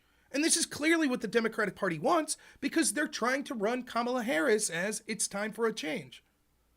Josh Shapiro, Tim Walz, a litany of other people that aren't in the Biden administration would have made far better candidates. I don't think it's any exaggeration to say if this election was Donald Trump versus Josh Shapiro, who is the governor of Pennsylvania where I live, that Josh is the runaway favorite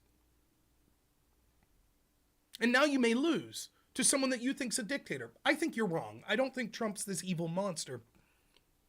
But I know that you feel he is. And I know you're going to be upset if Trump wins. Who knows? Anything could happen.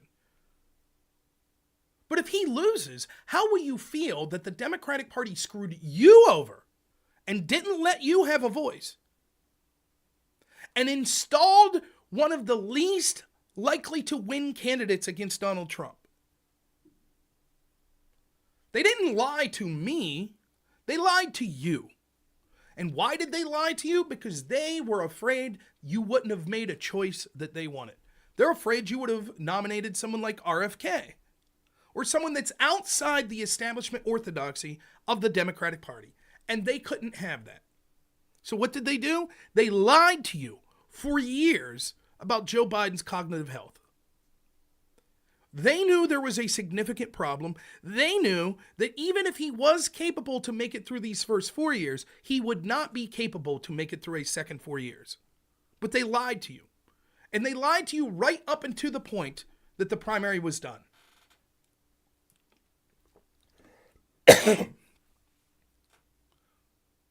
Biden's all but guaranteed to win the primary because if you're the incumbent president, you're the de facto winner of the primary, which is exactly what happened.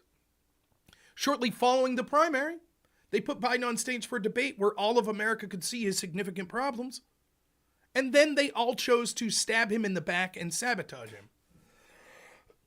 Now, there is an argument to be had. Of course, there's a time and a place for when a health situation or something else falls upon a president where you must take actions to ensure that he's not your nominee going in the future. For example, God forbid, Joe Biden, who I have no love for, but I don't want to see him harmed. What if he was in a vehicle accident and he couldn't perform the duties of president? At that point, it's completely reasonable to understand, well, we have to have a different nominee.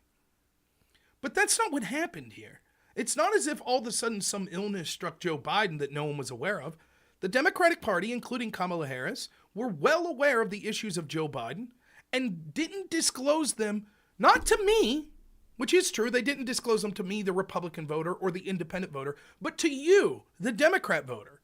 They said that it was all cheap fakes and lies, when secretly they knew it wasn't. And they did so to ensure that you didn't have a voice to say, well, now that we know that Biden has these significant problems, let's go in a different direction. They didn't want that.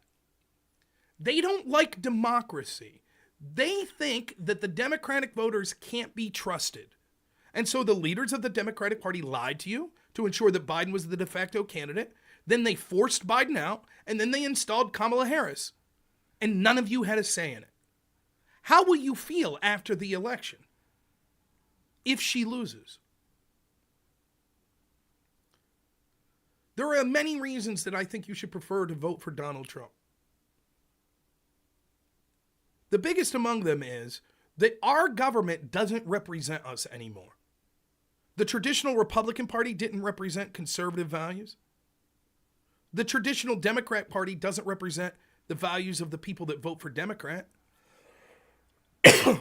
At the top level, when it comes to the most important issues, the establishment Republican and Democratic Party, when it comes to bailing out banks or funding foreign wars, have seemed to agree almost on everything. The Democratic Party will never change until you repudiate them. Just like the Republican Party wouldn't. Trump's not everyone's cup of tea. I get that. But understand, the will of the voters of his party would only start to be heard, or even have a chance of being heard, once the old guard that felt they were entitled to these positions and viewed their own voters with contempt were ousted. If you're a progressive, if you're a Bernie supporter, if you're an RFK supporter, just know that the Democratic Party doesn't care about you. They don't care. If you're someone that cares about more socialistic policies or cares about Palestine, or if you're someone who lives in an inner city and cares about the policies there, they don't care. They just pretend to care until the election is done. And you might say, but so's the Republican Party. Largely true. Our national level politics needs to be upset. And that's why a potential outsider who's bringing disparate people along, like Donald Trump, who's bringing on people like RFK, at least has a chance to upset that apple cart in a way that inevitably could result in actual progressive or liberal politicians that represent the values of the traditional Democrat voter. Even people that have been reliably Democrat for years, such as union members, are starting to wake up to the fact that many of the policies at the national level that Democrats have pushed for years haven't benefited them. Average Americans are seeing that more and more we're being asked to sacrifice, we're being ignored with our voices, and instead the leaders of our country are unelected in most cases. People that we don't even know. Who's running the country right now? It's not Joe Biden.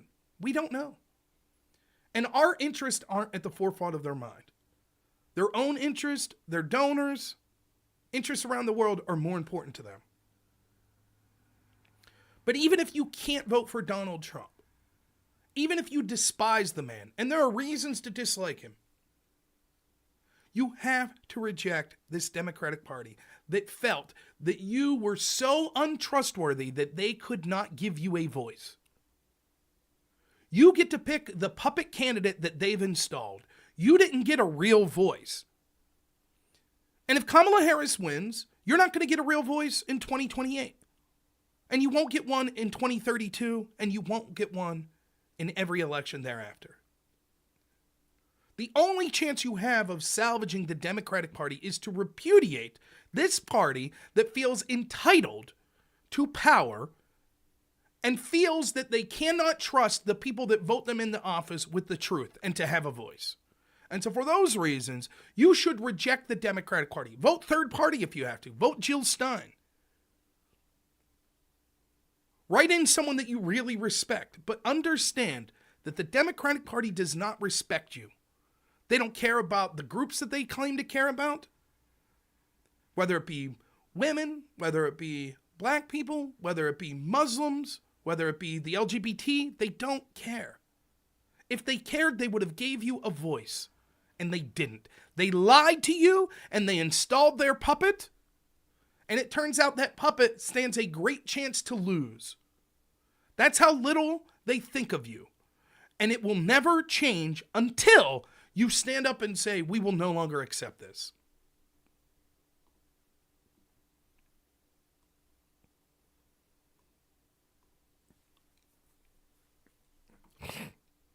All right, we're back. Was it creepy looking into the camera like that? I don't know. How long did that go? To 1:39.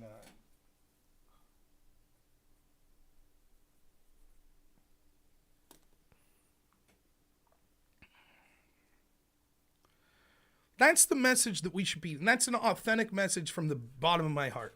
I don't agree with many of the policies that the Democratic voters will want, and many of them think that Trump's this evil monster. But I understand where they're coming from. I really do. When I ran for office in 2019, the big story then that everyone was talking about was AOC had just been elected in 2018. And I had these people all the time saying, oh, her voters are so stupid. These young people are so stupid. And I was like, don't say that. And they're like, why? And I was like, well, don't you want those people to vote for you? How'd you feel when Hillary called you a deplorable?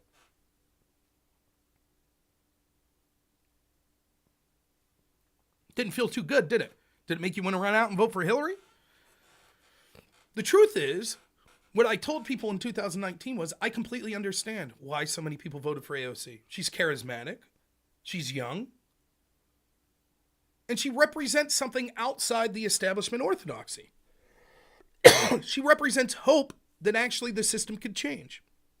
I don't think she'll do that. I think that that's borne out, that she's gone along to get along with every mainstream position of the establishment Democratic Party. But nonetheless, I don't blame her voters for trying. Instead, you should speak to those voters and tell them you understand them. I understand right now many Democrats think that Donald Trump is the worst person that's ever lived. They're not going to vote for Trump. Yes, AOC is definitely charismatic to a group of people. And you're foolish for not thinking so. She's very likable to a lot of her fans, just like Donald Trump is. I would get the same, Mr. Name, I'd get the same reaction if I say Trump's charismatic. Trump haters are going to be like, what? That guy, he's the worst. It's the same with AOC.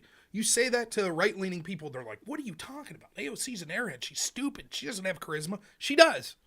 And she's actually not as dumb as a lot of people let on. She's smarter than Kamala Harris.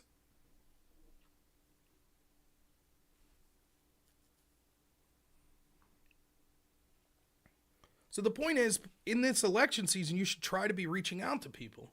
And even if they won't vote for Trump, let them know that there's zero chance that their voice will ever be heard if they keep voting for a party that intentionally sabotaged them and lied to them.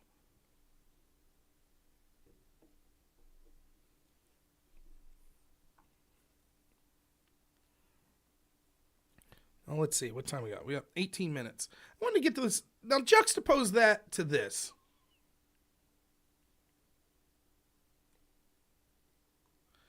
I couldn't find the one clip that I wanted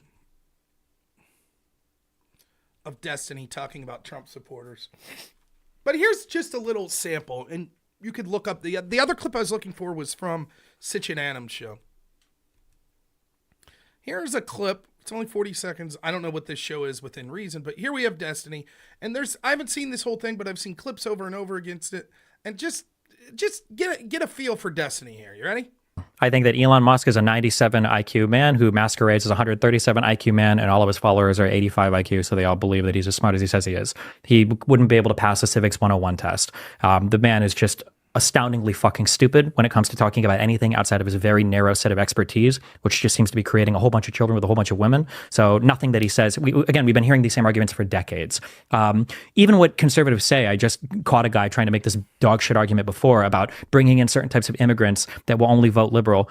Every immigrant votes for liberals because conservatives are fucking insane, and that's their fault. If you can't find a way to appeal to anybody that comes into this country that's not bought in and indoctrinated with your political ideology from birth, that sounds like a fucking you problem. He went on to say at other times that all people that talk about free speech, all the, content creators are just grifters that really just want to be able to blatantly lie. The Sitch and Adams show was even worse. I wish I could find that clip where he talks about how he has to, when he talks to conservatives or to Republicans or Trump supporters, he has to treat them like children because they're so beneath him and so stupid.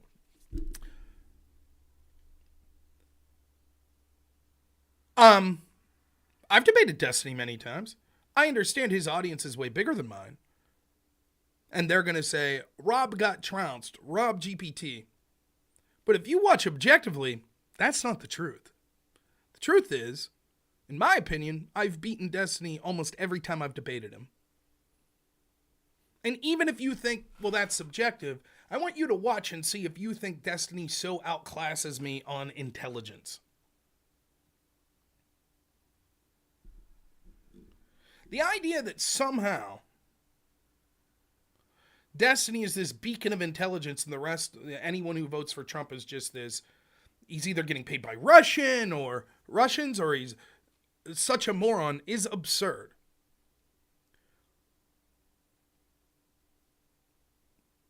Pisco the other day is doing a stream trying to defend Joe Biden's comments about Trump supporters being garbage.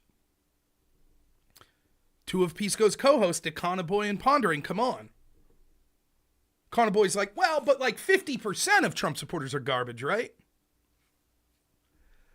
Well, I don't know if I'd use the word garbage, but they're definitely doing something that's immoral. They're definitely...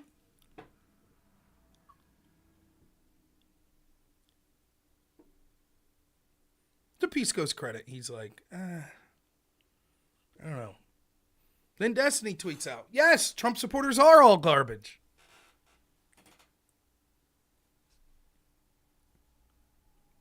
It's not everyone in the Democratic Party that has a voice that's like this. And certainly the average Democrat, you have to understand, we're all in a bubble here. The mere fact that you're watching a political content streamer right now makes you sort of in a minority. Most people aren't doing this. They're not.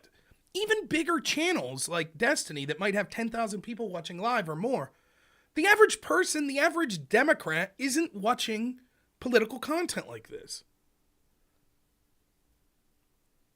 They're just not.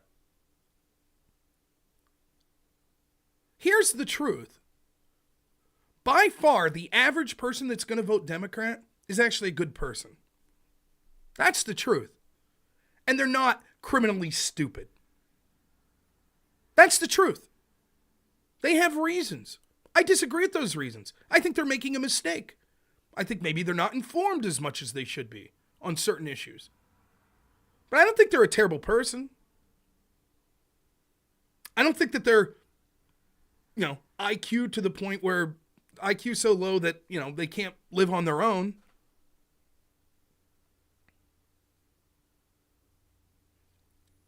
That's the truth. The same's true of the average Republican voter. If you really talk to the median voter, here's the truth. They'd probably be like this. I'm not super excited about Trump or Kamala. I don't know. I feel like there's probably better people out there, but here's my reasons that I'm voting for the particular person that I'm voting for. That's the truth.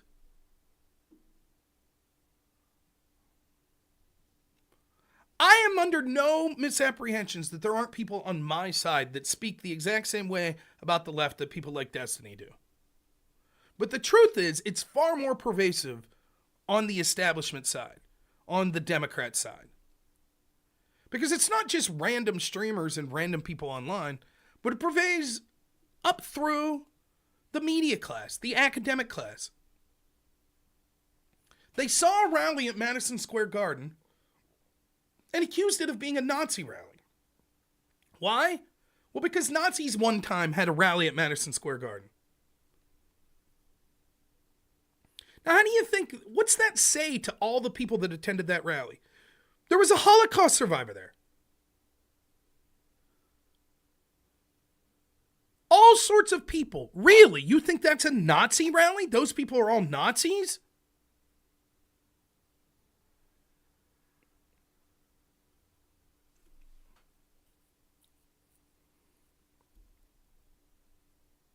It's surreal to see this. And you can see in real time, Mehdi Hassan. Oh, it's a Nazis, Nazi rally, Trump supporters, Nazis. And then the guy's like, I hope your beeper doesn't go off, accusing him of being a terrorist sympathizer. Oh my God, you can't say that. And that's how so many of them feel.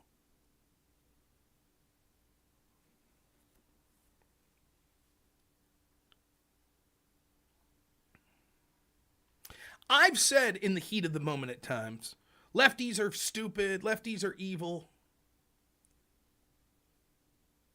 I'm held to a different standard than, say, Joe Biden or Donald Trump, particularly on a campaign trail. A streamer that's sitting here every day talking for hours at a time, saying things, or that's posting on X, etc., that's different. But I can honestly tell you, and have for years, I don't feel that the average Democrat's a shitty person. I don't. I don't think they're overly stupid. There are certainly shitty people within the party. There's shitty people within the Republican Party. If I had to guess, I'd say there's more shitty people within the Democrat Party. But it doesn't matter because it's not the average Democrat. And I don't associate with the average Democrat those people. But the leadership of the party and the people that are actually moving the needle in some way, commentators, media people, academics, etc., in addition to the politicians, obviously,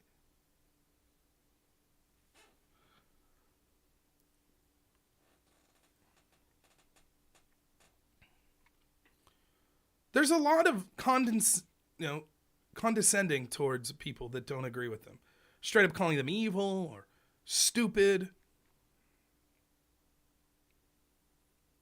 If that's going to be their strategy going into this election, more power to them. I tried to give someone like Destiny the benefit of the doubt, even when much of my audience told me not to, when it came to his terrible comments about the assassination attempt of Trump. The worst of which I thought wasn't even the jokes at the expense of Corey Compatore, who died, but was not being willing to be forthright as to whether or not he wanted Trump to die. This was doubly troubling because if you looked to a lot of comments from his community, such as on Reddit, there were people legitimately saying, we tried to deal with Trump through the courts, we tried to deal with him through an election. If that doesn't work, maybe you have to take matters into your own hands. And then polling suggested 1/3 of Democrats said we'd be better off if Trump had been killed.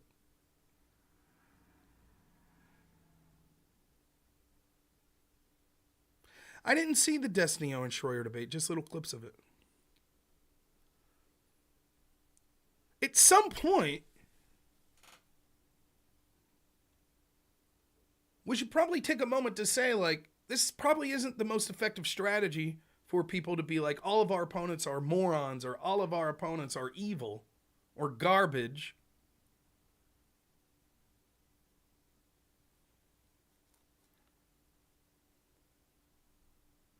So I think it's an interesting strategy, and I always think it's funny when people, like, I hear this all the time. All Trump supporters are stupid. I think I do quite well in debates. I frequently have people that tell me they're going to school me. They're going to show me what's for. I'm just a stupid Trump supporter. How many times that happened? Destiny wants to talk about intelligence and cowardice. I remember when he rage quit. Last time I talked to him for 5 hours. That's what I remember. I remember when he had to cope and say, it's because Rob used AI 2.5 hours earlier. Then his supporters had to go with that cope as well.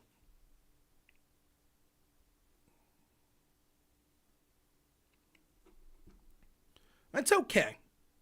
He could keep up with that. The Ponderings and the Econoboys, they could keep up with that. Joe Biden could keep calling Trump supporters garbage. And they may win.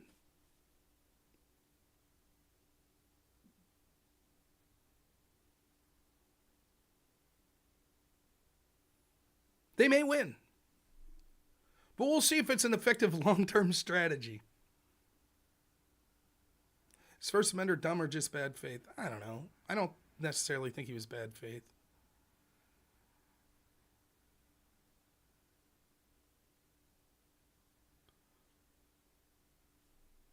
Yeah, that's right, some dumb spider. They all know it.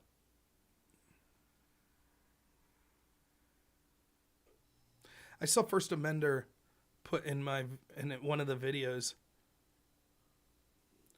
Oh, everyone's making fun of my, as a comment to one of my videos. I took a risk doing this poetry thing, but Rob lied about crime stats being down. I did not lie. Go back and watch. I think the video I put up today will show I didn't lie.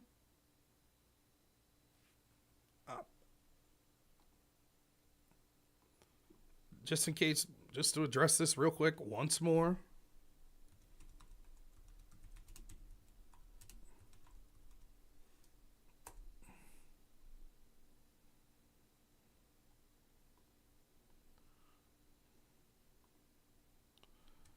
Here was the argument. I asked him quite specifically, are you saying since 2021 that in 2023, the FBI revised data shows that 2023 is lower crime than 2021? He says yes. What's up, Crucible?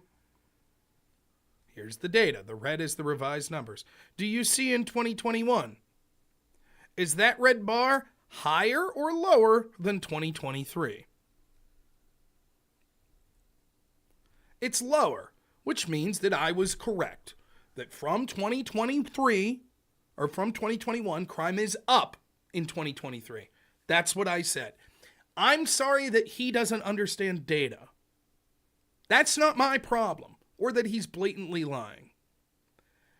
To this day, he's saying, okay, I did a stupid poem, but Rob lied about crime stats. I did not.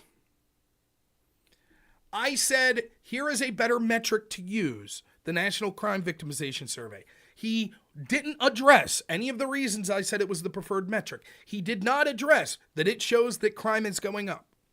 Then I said, if we look at the data set you prefer, 1, it shows that since 2021, crime has gone up. That's true. It does show that. Secondly, here are reasons not to prefer this data. It relies on self-reporting from a lot of places that aren't reporting accurate data, including many times that are intentionally not going after specific crimes. Third, even if this was legitimate and it wasn't people intentionally not going after crimes, it's only going to have crimes that have been investigated by law enforcement show up, which we know a large percentage of crimes don't show up, which is why we should prefer the Crime Victimization Survey. He has no answer to any of it. He just keeps saying, but crime's down. Do you deny that? And it's frustrating to debate people like that because it's like, I'm going to assume it wasn't bad faith. I'm going to assume that he literally just has a talking point and is not capable to go to the next level and say, okay, what are the factors that lead into this talking point? I'll tell you what it was like. You remember when I talked to this person, food shops? So I did this big, long discussion, this debate with this person, food shops. And one of the things I'd mentioned was one of the cases against Trump, particularly the Alvin Bragg case in New York, where Trump's been convicted of felonies now, that this case was bogus. Because in part, there's a bunch of reasons why, but in part what I said was, we had the FCC that already said that Hillary Clinton committed the very crime, or her team committed the very crime that they're now alleging Trump committed. The FEC, the Federal Election Commission, never said that Trump did this, but they did say that Hillary's team falsified documents to affect an election. So I went into great detail with that. Food shops, like a week later, is like, let me call in. Okay? You lied, Rob. You lied when you said about Hillary Clinton. You lied when you said about that. I was like, okay, let's debate it. He's like, here's this article from CNN. And he reads this article, and the article's like 2 paragraphs, and it says like this. It's like, people have drawn comparisons to what the FEC said about Hillary Clinton, but Alvin Bragg says that those aren't the same situations. Doesn't go into details, just CNN says, we don't feel that. And he's like, there. And I'm like, right, but let me go into details as to why that's nonsensical. And I start to go into details. And he just continually repeats this one paragraph from CNN. And he's like, there, see? And it's unfortunate because there are a lot of people that's their understanding. Now, that's fine. I mean, listen, I can't, like, I don't know who is running the Crucible account here right now. But if it is Andrew would laugh at how shitty I would be with a bunch of shit, like carpentry or mechanic work. I'm terrible. There are people I know that dropped out of high school in 9th grade that are an absolute genius when it comes to working on vehicles. So I'm not judging people like, oh, you don't debate that well, or you're not looking into things that well. That somehow holistically explains their intelligence level or anything like that. That's not what I'm doing. But I can't be blamed if you want to have a debate with me and you're literally like, I'm just reading a sentence from a CNN opinion piece and there, that answers everything. Just like with First Amender. Yeah, I get it. You're reading some article that debunked the FBI stuff. But you have no understanding of what it's talking about. What that article is saying is, well, even with the revised numbers in totality, since 2020, crime is down. Which is true. But when he keeps saying crime's down, that's why I say, since when? Yes, it's true. 2020 was a huge crime year. Because Democrats went rampant with crimes all across this country while the rest of us were told we had to lock down. Absolutely true. Democrat mayors intentionally had police stand down while people rioted. That's absolutely true. Yes. Then crime dropped precipitously in 2021. Then it went back up in 2022 and fell a little in 2023. So when you say crime is down, if I just say crime is down, since when? Down is a comparative word. If I was to say the Naughty Sandman is bigger, you'd say, bigger than who? Oh, you deny that he's bigger? What are you talking about? Compared to what? So when he keeps saying crime is down, I'm like, compared to when? When are we talking about? 2021? Like the first after COVID year? Yeah. Okay, well, crime's not down since then. Yeah, it is. No, it's not. But the problem is he's just reading an article that says crime is down. And he has no clue. No clue. And it becomes frustrating to debate people like that because you're just like, I'll tell you another one. I did a debate on the Crucible that Andrew Wilson moderated with this trans individual named Polly People. And we were talking about COVID. It was so bad. Andrew, as the moderator, was like, I've never done this before. I have to stop this debate. Because it got to the point where I'm like reading data. I'm like, let's see what like the European Health Commission says about what was the strain of COVID at that point? It wasn't Alpha, it was Omicron. So I was like, I'm going into all this data about Omicron. And Polly People's just like glassy-eyed like, but COVID. And I'm just like, none of this is responsive. Like,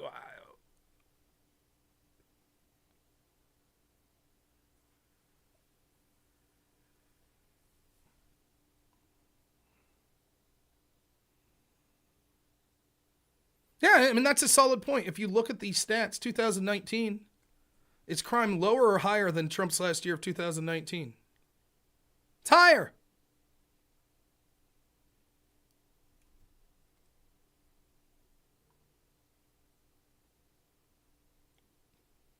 So, I don't know. All right, let's wrap it up here. Right, we've gone 2 hours. So here's the story. Tomorrow night, supposedly I'm doing a little something for my friend Danabo around 6:30. I might stream it, I might not, but it's only going to be 15 minutes from what I've been told. It's just introducing people, allegedly in a humorous way, to the Hippy Dippy panel. Okay, I could do that. Just make fun of people. No problem. Then you're not going to see me. You're not going to see me until... I'll still be putting some shorts up today and tomorrow on YouTube, so you can check that out. But in general, the plan is to get prepared for my 24-hour stream Saturday. A question I have to people that are more technologically savvy than me. Normally when I have guests on, I just use Discord. Let me check something real quick.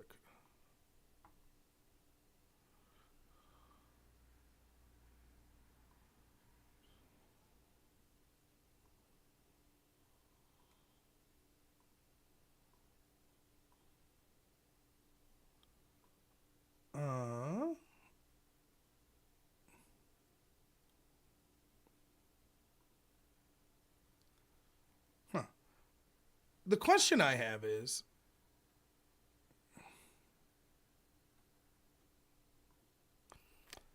what should I use for people that aren't traditionally familiar with streaming? Because I'm going to have people calling in, and they're not going to have Discord. Like, I'm talking like congressmen. They're not going to have Discord. So my options are, I could pay for StreamYard, maybe.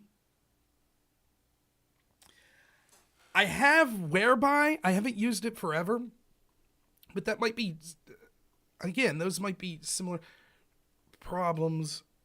And then the other option is Zoom.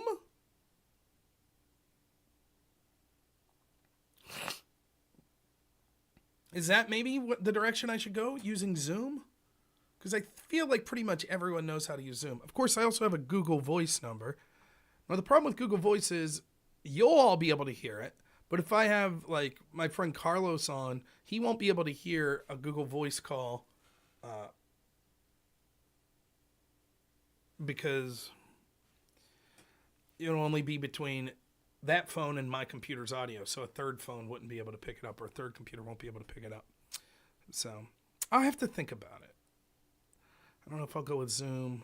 Google Meet, I don't know of. Zoom works well with OBS? Okay. Yeah, I figured maybe I'd go with Zoom. Or Teams. I think I have Teams. I can maybe use it as well. So, all right. All right, well, I'm going to head out. Thank you all so much. I appreciate all of you. You guys are the best. We are going to try to have some sort of goal when it comes to the 24-hour show. So I don't know. I'm trying to think of a financial goal to put on it. Maybe like $500. Maybe that's too much to expect. But maybe I'll put that goal of $500 and we'll see if we can meet that. But the more important goal is going to be, we're going to try to get a commitment from at least 200 people to commit to voting for Trump within the chat there. And I don't mean don't say yes if you're like, maybe if I make it out to the polls. I mean, we're literally going to be like, you're making a promise right here that you're going to do everything possible, that you've either already voted for Trump or you're going to go vote for Trump. And so we're going to try to see if we can move the needle in that way. That's the plan. So I hope you all will join me Saturday at 8 a.m. I'm going to be here bright-eyed, bushy-tailed. We're going to get some caffeinated beverages. I'm going to be with you for 24. It's really 25 hours because we're going to roll back the clock. It's daylight savings time, so it should be fun. So you're not old enough to. Well, that's okay. Then you won't count, but we're still happy that you'll be there. So, all right, thanks so much, everyone. We'll talk to you all Saturday. As always, have a good one.